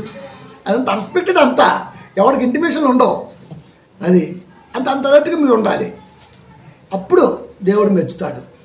కాబట్టి దేవుడి మనసు సంఘం అంటే కలుపు మొక్కల్ని ఎప్పటికప్పుడే పీకేసే సంఘం, పెంచదు. అది ఒకవేళ అలా ఉంటే ఈ రోజున మనుషుల్ని మెప్పించడం కొరకు ఎన్ని ప్రసంగాలు చేయాల్సి వచ్చేదో, నేను ఇంత సత్యాన్ని చంపాల్సి వచ్చేది, 4 రూపాయలు వెనకాల వేసుకోవాల్సి వచ్చేది. అవేమైనా నాకేమైనా సంతోషాన్ని ఇస్తాయా? ఈరోజు నేను కష్టపడలే, నాకు ఆనందం లేదు, యథార్థమైన వాక్యం చెప్పట్లే, బహు ఆనందం లేదు, స్వీకరించే పిల్లగా మీరు లేరు, ఏం ఆశించకుండా బహు ఆనందంగా లేదు. సరే 2-3 దరిద్రాలు ఉంటాయి, పోతాయి, వేరే విషయం, కానీ పక్కన పెట్టు. కాబట్టి ఏమీ ఆశించిన వాడే దేవుడికి కావాలి. నేనైతే ముందే చెప్పిన, ప్రభు నేను ఏమీ ఆశించను, బ్రతినంతకాలం వాస్తవాన్ని చెబుతా, వాడు స్వీకరిస్తాడా లేదా, రన్ ఆఫ్ మై బిజినెస్. అది నాకెందుకు, దేవుడు ఏమంటావు, సాక్షార్థమై చెప్పు, సాక్షార్థంగానే చెప్తా. నువ్వు వింటే ఎంత, వినకపోతే ఎంత. నువ్వు వక్రీకరిస్తే ఖచ్చితంగా మళ్ళీ నేను అట్లా పెట్టేస్తా, ఎక్కడ తప్పు జరిగిందో చెప్పేస్తాను. అది చేత కాకపోతే నేర్చుకో, లేదా ఊరేసుకుని చచ్చిపో, అంతే. రెండే చేయాలి ఇక్కడ. అలాగూ నరకమే, ఇలాగూ నరకమే. కాదు ఇది ఫాస్ట్గా తొందరగా వచ్చింది, అది కొంచెం లేట్గా వచ్చింది, అంతే తేడా. కాబట్టి వాక్యాన్ని ఎవడు చంపినా నాకెందుకు లేని ఊరుకునేవాడిని అయితే కాదు. అది తన మన భేదం లేకుండా ఒలిసేస్తా, అది చీరేస్తా. ప్రార్థించుకుందాం.